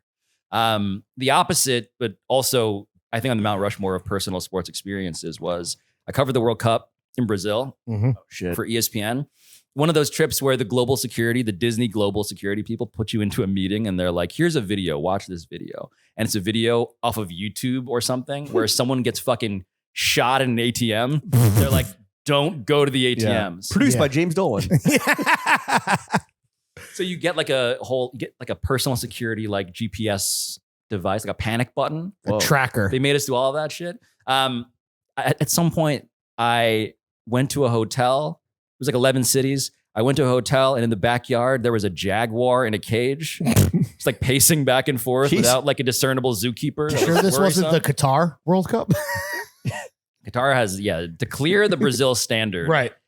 More They killed big more cats. people making Yeah. it, putting it together, at least as far as we know. Allegedly. The bone sawing. Right.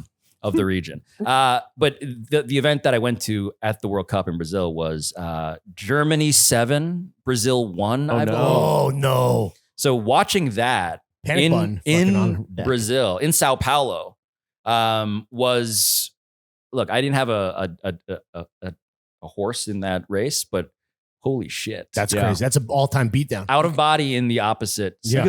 You could pick out the Nazis that fled to Brazil in the crowd, just like the old guys cheering for Germany, right? Yeah, I believe that the Argentinians who came across the border to enjoy that one, it was a bit conspicuous. If your Argentinian girlfriend has any German grandparents, you might want to fucking double check the 23andMe, my friend. So that's 3. Is that 3 or 4? That was 3. And then 4, honestly, I'll give it to the NBA All-Star game in Toronto. I just saw when I watched the Zach LaVine, Aaron Gordon dunk contest. Oh yeah, classic, dude.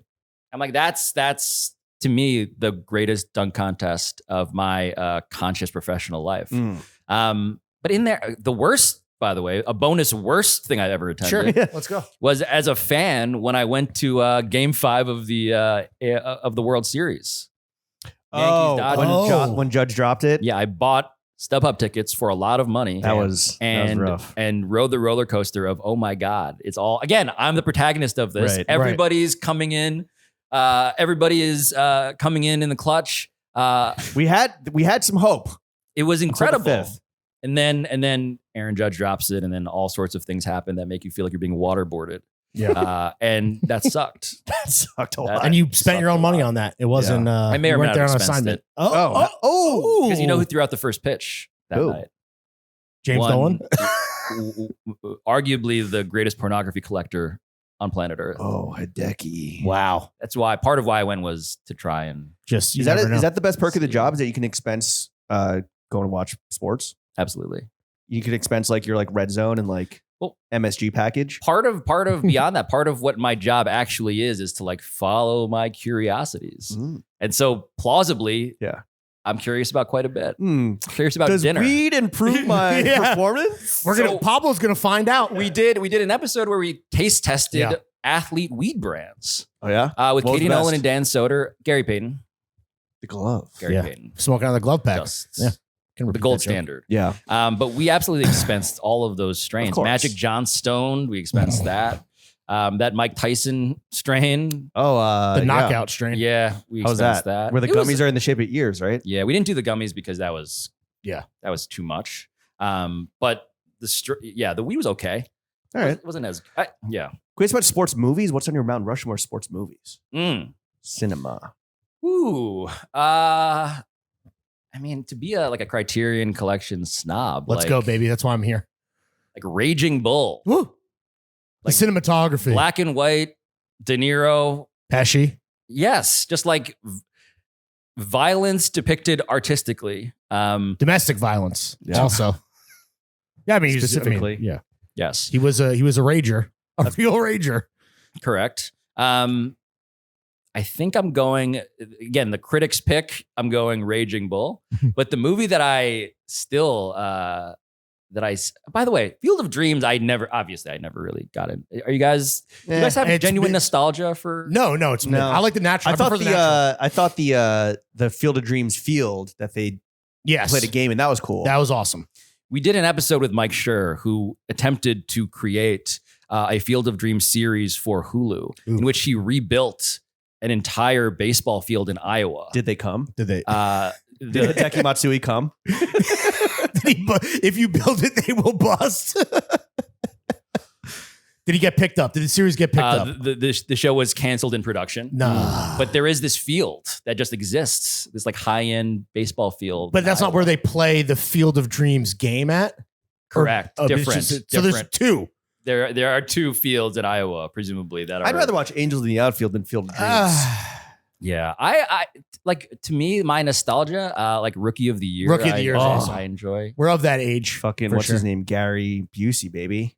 Wait, Right? Is Busey in Rookie of the Year is a kid who pitches for the Cubs Yeah, with the Gary arm. Busey plays Rocket, oh, you're the right. grizzled veteran that You're right. may or may not have fucked the kid's mom, who turns out was the actual GOAT pitcher. It Yeah. wasn't his dad. Damn. It's like that riddle. Yo, dad takes his son to the hospital and the surgeon goes, I can't operate on him. He's my son. Right. Oh, it's the mother was the surgeon. Pablo Torre found that one out. She was standing on a block of ice. The mother was the pitcher. Mm-hmm. Yeah. The murder weapon was an icicle. Yeah. Okay. God. What other movies? You're missing I think, a one that this pod would agree goes on this list. It takes place in Miami.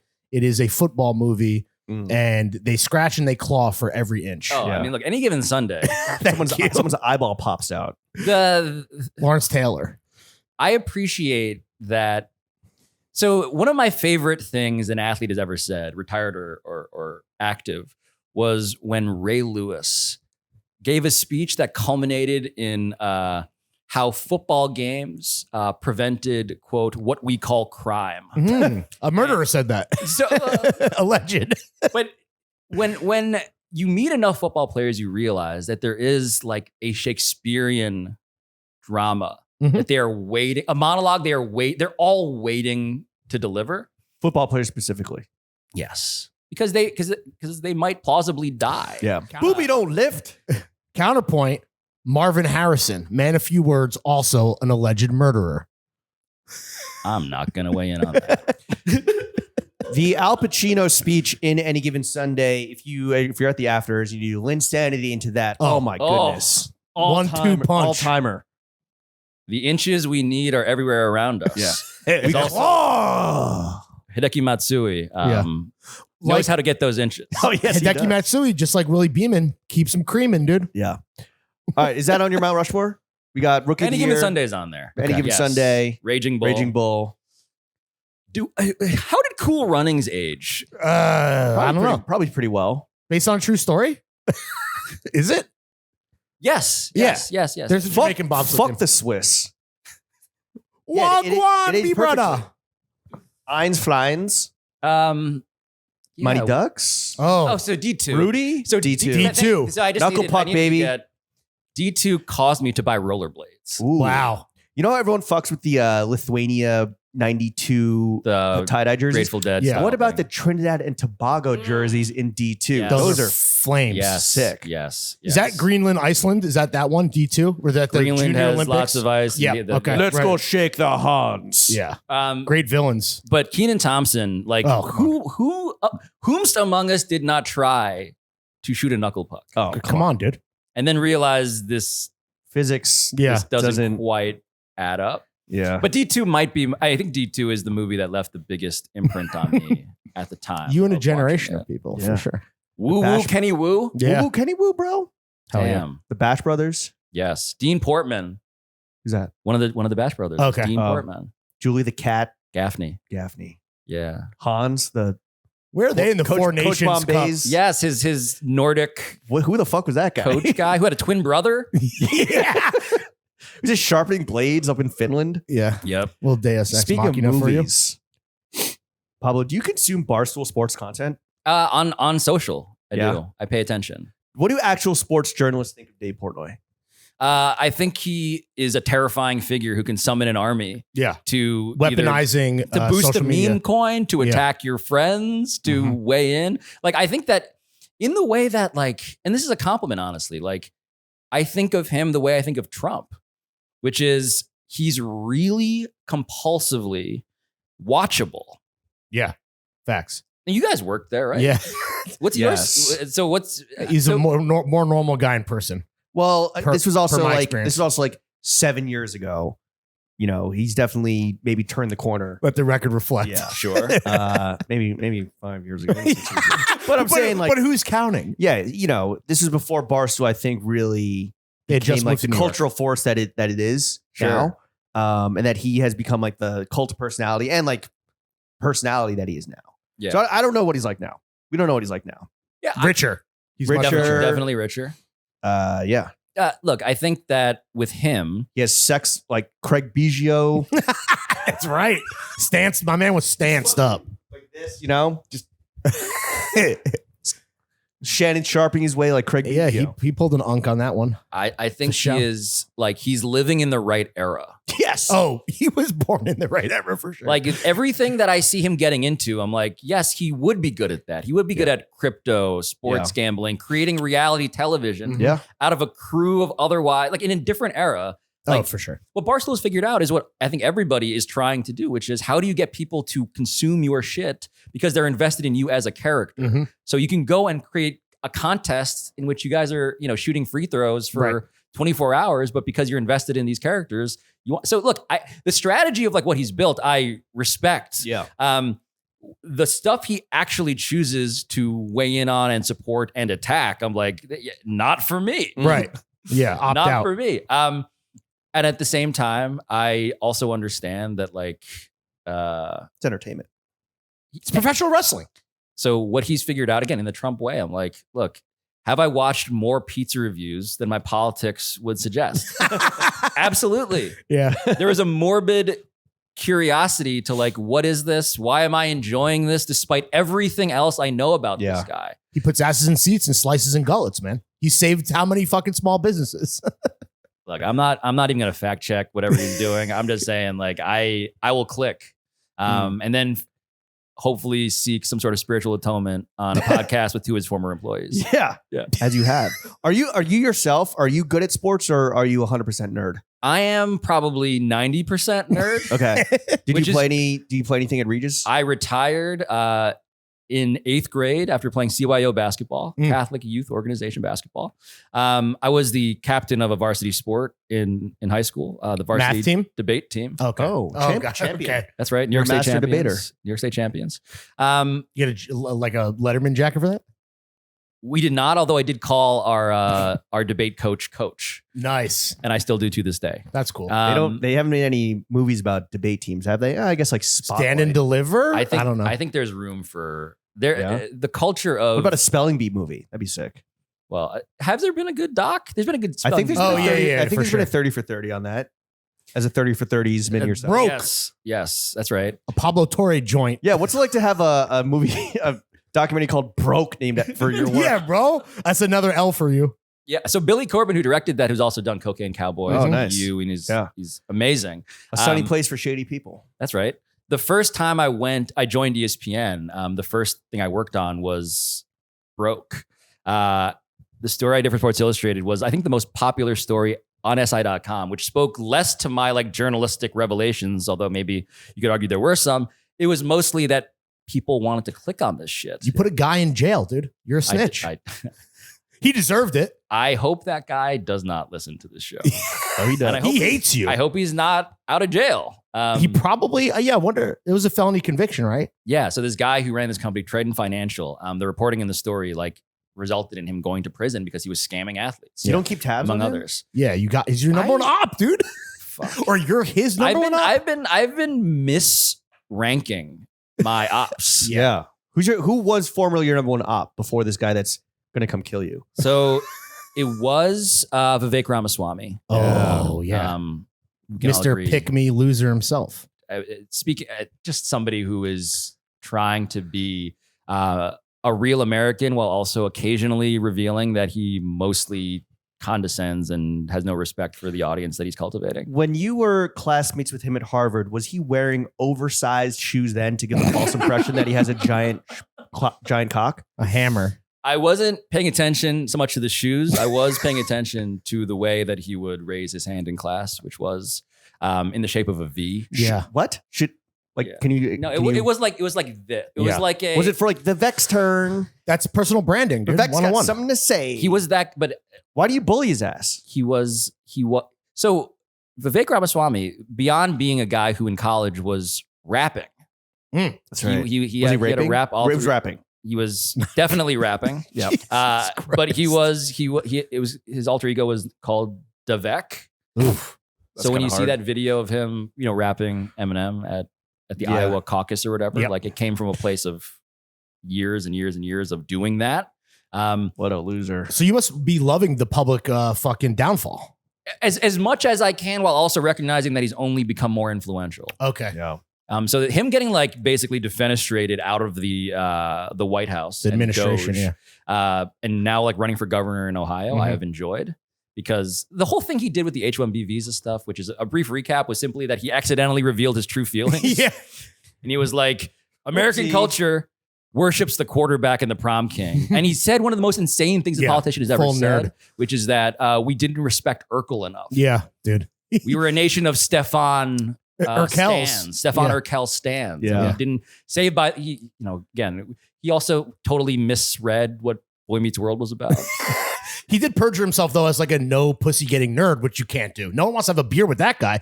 We want to fucking give that guy a swirly. We don't want to fucking buy him a beer. And for those reasons, he was kicked out of the current by administration. another nerd. No losers allowed in the White House. Yeah. Because he went against, I mean, again, as much as he's now like showing up at sporting events conspicuously, courtside, shaking hands, like the guy said publicly that we care too much about sports in America. Yeah. And we need more immigrants to be good at math and science, which again, I get, but also you are, one of these people is the real you. You don't say that. You don't say that when you're Come on, in dog. politics. Did you ever hang out with Zuck?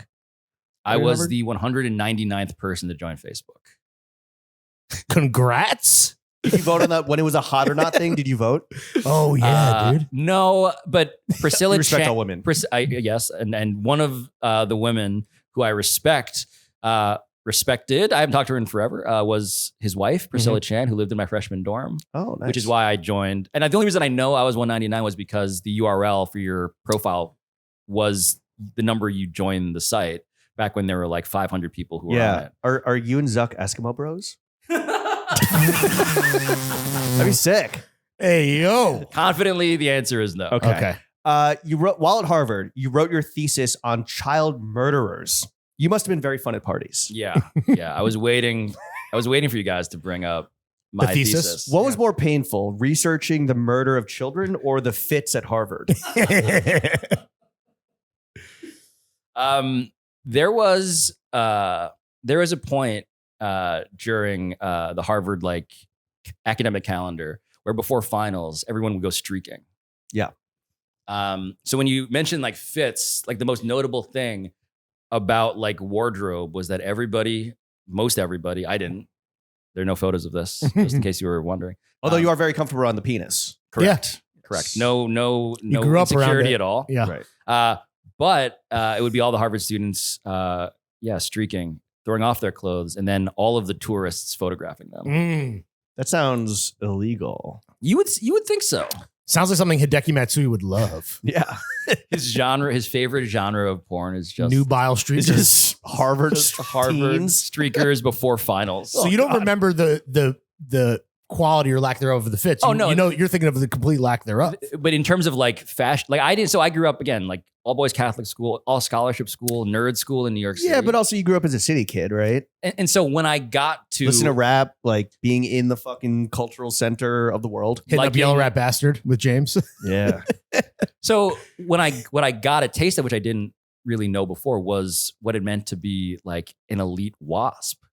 So these like private final clubs, the social clubs at Harvard, like when I remember I was in a creative writing class with somebody who was, I believe, on a lacrosse team. And I had no idea what these clubs were, but he punched me for them, which is to say he brought me into one of these events, like the most lax, Yeah. literally most lacrosse, Yeah. Cover your, Yeah. Heavy. do one of these, bro. heavy finals club. Cover your drink.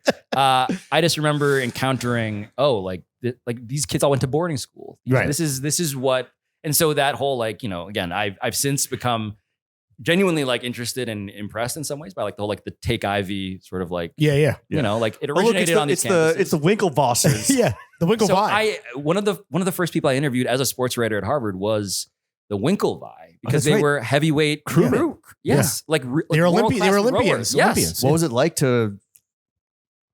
What was it like? My instincts for where their lives would go were clearly not good enough. I was just like, I think the story I wrote was like about how their crew team was the greatest generation in like college crew. They were like really fucking good. But they didn't even medal at the Olympics when they represented the United States. Is that right? Also, I was going to say, they fucked it at that whatever the Gallant or whatever in the UK. I was going to say how How do you accurate guys- is you how guys accurate have- is The Social Network? My favorite movie. Yeah, Is it it's a accurate? It's a documentary. Yeah, It's that's true. it is spiritually Yeah, it's perfect. the movie. most perfect film. I'm a creep. That's only in the trailer. It's only in the trailer.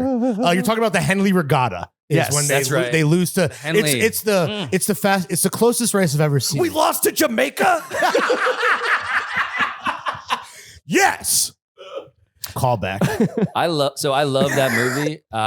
Various boring inaccuracies, but they get it right. Yeah. Is there a Pablo Torre character? They caught the vibe on in Crime Bridge.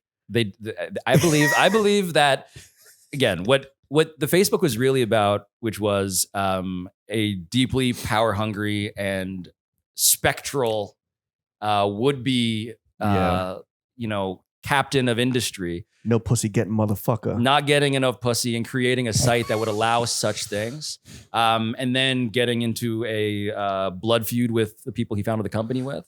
That I mean, directionally, they got all of that pretty much dead on. Let me leave you with the best piece of advice you're going to get in the show. The Pablo Torre show, drop the. It's cleaner. Yes! Well, look, obviously your sense of fashion did not necessarily wasn't percolating at Harvard per se, or maybe it was percolating, but our mutual homie and your producer Rob, YC, Yeah. he clued us in on your Cookie Monster ass Bode cardigan. When did that become? What was the process of making that your signature piece on the show? So I needed something that I could interview like the executive of a billion-dollar franchise wearing. I could do that. Also, just leave in a closet like Mr. Rogers to change into when I walk into the office. And so Lawrence has seen this. Yes, I have. I take it out of the closet, I put it on, and No, we're trying to find the price points we can embarrass you publicly. yeah, it's Rob has betrayed. When you put him me. on your everyman journalist shit. Yeah, real Mr. Rogers. Print review, dude. media isn't gentrifying the responsible neighborhood. for why. Yeah, I've. But so this wearing is is it like your cape? Is it like your Superman cape? Yeah. No, Security yes. blanket or Superman cape? Because you know the price point. It's a security blanket more than anything else. It's also something that allows me to like think less. I'm genuinely curious. I had this thought coming over here, like how much time. So again, the Zuckerberg thing, right? Yeah. I'm wearing jeans and a t-shirt. Fuck And you, that's it. flip flops. Yeah. But like He left this- his prod at the cleaners. But like that whole thing of paralysis by analysis, like he's cut out. This is the Silicon Valley thing. You guys, I imagine, when it comes to calculating the time you've spent on an every. So how long does it take? It's innate. Yeah, bro. but 0 that seconds. time would have otherwise been spent fucking gooning out like Hideki. So it's like, and versus getting the creative neurons firing, right? Thinking about like, it's like Zach Galifianakis or that fucking gif where it's like all the Yes, Hangover. yes, It's like yes. literally the dozens, if not hundreds, of articles of clothing that we could put on, like Yeah. creating the singular permutation that only works for this exact and only moment in space and time. That's why you're always getting high, dude. Time wasted is not wasted time. My So friend. There it is. So in other words, for me, like having a your very go-to. expensive blue cardigan that Yeah. can sort of plausibly be worn with Yeah. any vaguely white, black, or gray t-shirt Sure. underneath, Yeah. I'm like, this helps me. But yeah, please don't Google how expensive that is. No, definitely not. What about like, gotta ask you this. Obviously, you're a Fitzman, you're a ball knower.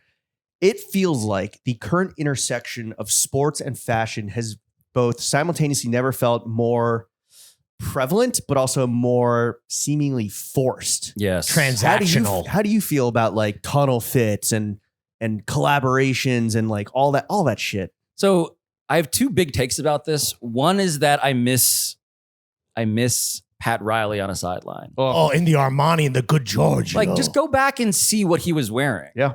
He was sponsored by Giorgio Armani. So The first of its kind, I believe. So the fact that we have all of these guys wearing quarter zips, Careful now. beyond the specific uniformity of it. This is Margaret Howell. As if that means anything to Pablo. What I miss is fashion as an expression of personality. Deion Sanders, Pat Riley. You're making, again, to the whole point, you're making a choice. AI. And so Pat Riley is saying something about himself. How Right, these the guys, braids. look at fucking Hubie Brown, okay? How that guy used to dress. He was avant-garde in the 70s. Like Steve Harvey was avant-garde. But like some of the stuff these guys used to wear Yeah. would be startling because now we don't get a sense of who these guys really are. Right. And And so so it's like, hey, this is how much money I make. I think that a coach who dresses in any way adventurousness. I want to know. I want to know who in the NBA coaching fraternity might plausibly listen to this podcast. I don't know. All of them. Maybe Only like only champions. Yeah, maybe an assistant coach. But the other thing, I was going to ask you guys this. Do you judge a player? Do you think differently if you know that a player has a stylist? I mean, I think we respect any celebrity that, and I think it definitely shows when whether for better or for worse, they are dressing themselves. Yeah. Versus just like having a stylist be like, hey, put this on. When it's like Travis Kelce, and that's the other thing is like, now that, I mean, there was this tweet, but I fucking talked about it at who's like the Buffalo Bills receiver that came in wearing like the animal. Stephon Diggs? No. He's the guy that goes barefoot. Oh, Mac, God. He went to Carolina, Mac Collins. Yeah.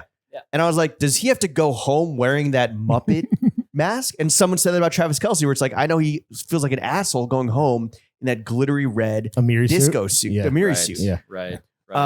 So I think like, I don't want to speak for Lawrence, but I think that if an athlete or celebrity dresses themselves and does a decent job of it, it at least shows personal expression and style a lot more than just what clearly having a stylist. Yeah. Being like, hey, here, this brand paid you to wear this, put this on. For me, it's easy because there's only one real Fitzman in the world of sports. And that is what I would imagine will be, not to jinx it, future NBA MVP, SGA. Yeah. So Shea I himself. was trying to Google this. Does Shea Gilgeous-Alexander have a stylist? He definitely has someone who helps him with the shopping element, though I have no doubt he loves to shop. You just don't have the time.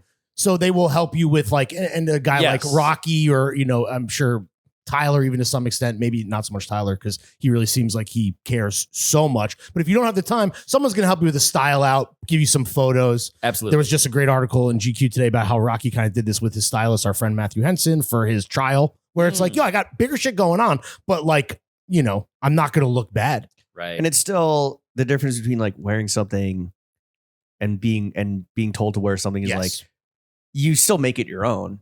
Even if the stylist's like, yo, here's like the 4 things you got to wear. You can still like judge this and fucking fuss with that and make it your own shit. Yes. Accessorize. I like to think that Kyle Kuzma chose that sweater.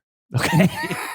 The raft joint. Yes. You know what I'm talking about? The sweater. The sleeves. Yes. The uncircumcised sweater. Tebow, imagine Tebow got his hands on that Oh my sweater God. with a fucking scissor. You need like those prop scissors they like do ribbon cutting ceremonies with. We might have to bring in your dad for a job that big, dude. Yeah. Oh my God. Yeah. So look, I to me, we are at an all-time. It's just obvious that when it comes It's also money, right? There's money at stake here, where it's like the integrating various aspects and pillars of culture into one another. There can now be like partnerships and synergies and fucking bottom lines padded out. Yeah, and they're like architecturally, they are the perfect billboards, the perfect skeletons to wear what feels like, the most expensive clothes in the world. Unless they're too tall. Yeah. Or unless they're too they're built too different. Because like a 6'2" point guard will look good. A fucking 6'5" and above doesn't work. So I did a 30 for 30 short film about this store called Friedman's in Atlanta. And it's the shoe store where every NBA player would get their shoes because they carried, the only store in the world, in America at least, that carried 13 to like 25. And so it was this place where every NBA player on a road trip to play the Hawks would stop by.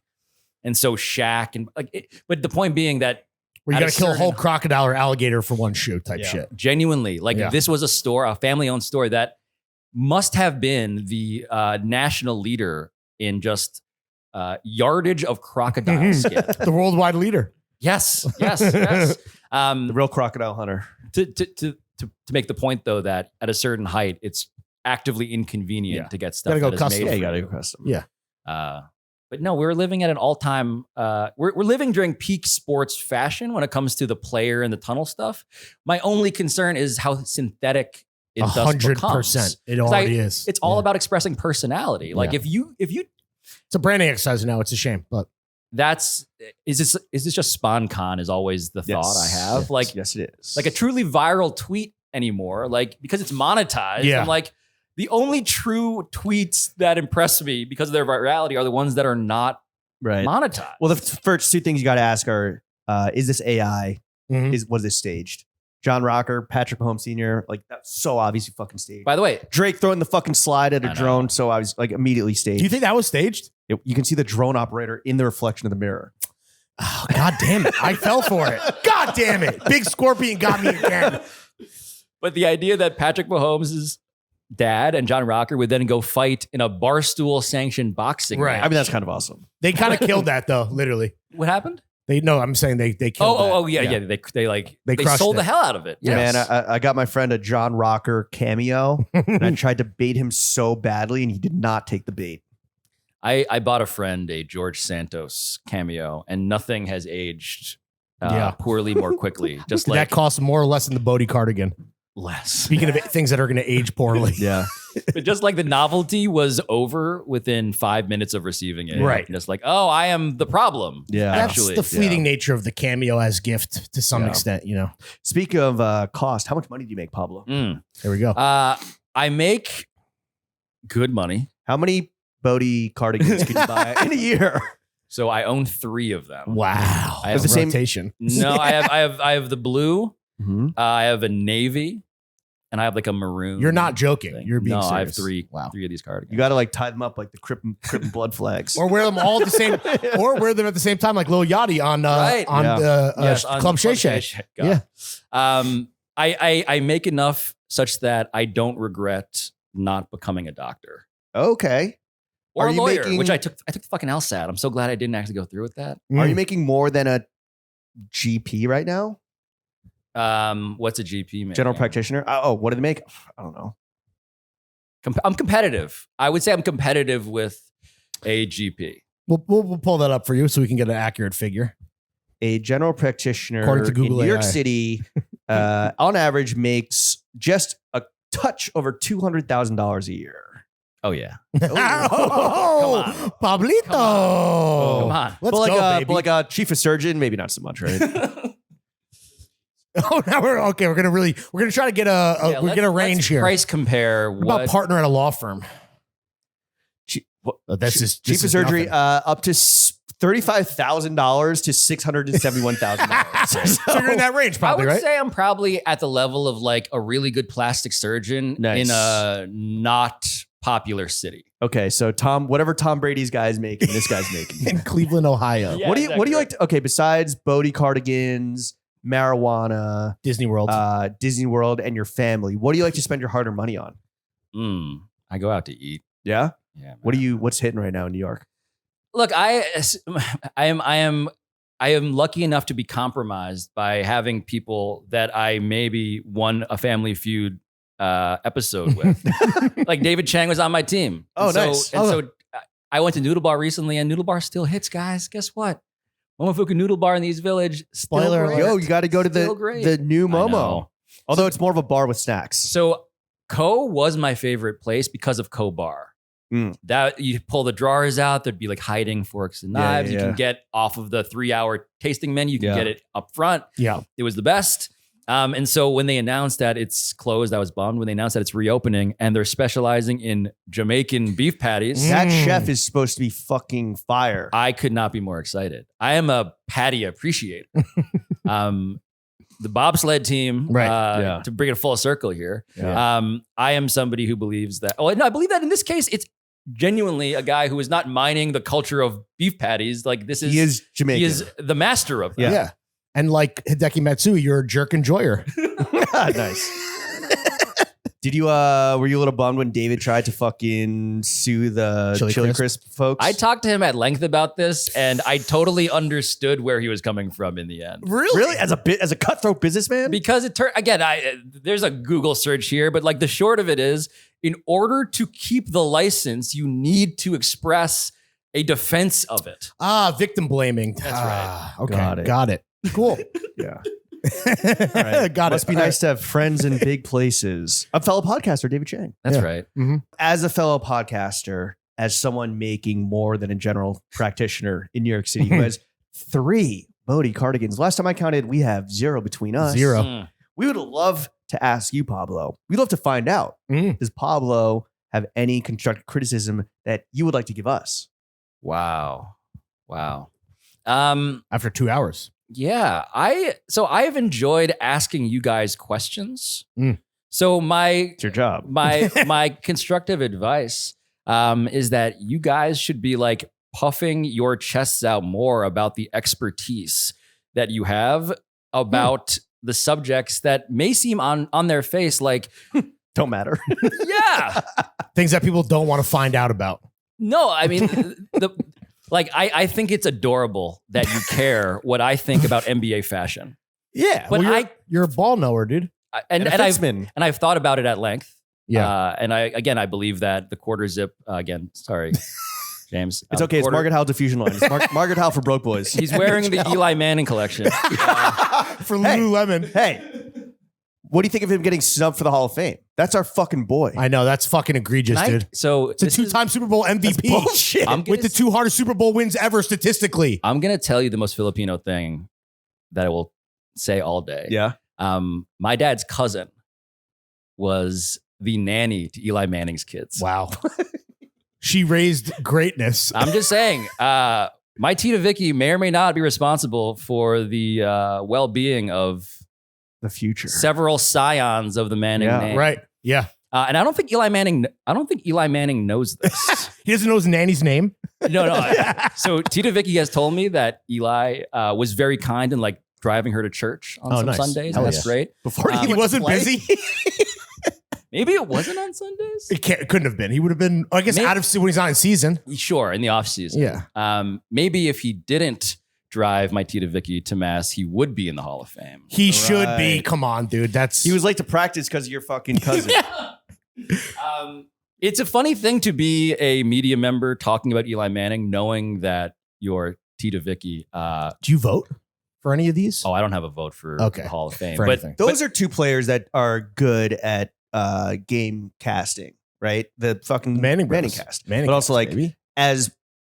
as expertise havers and also kind of like play-by-play and color guys, like that's some entertaining shit. I watched the Manning cast. Over Al Roker, or not what's his name? The other guy. Al Roker. Yeah. The other guy. Joe Buck and Troy Aikman. Oh, they do Monday Night now? Yeah.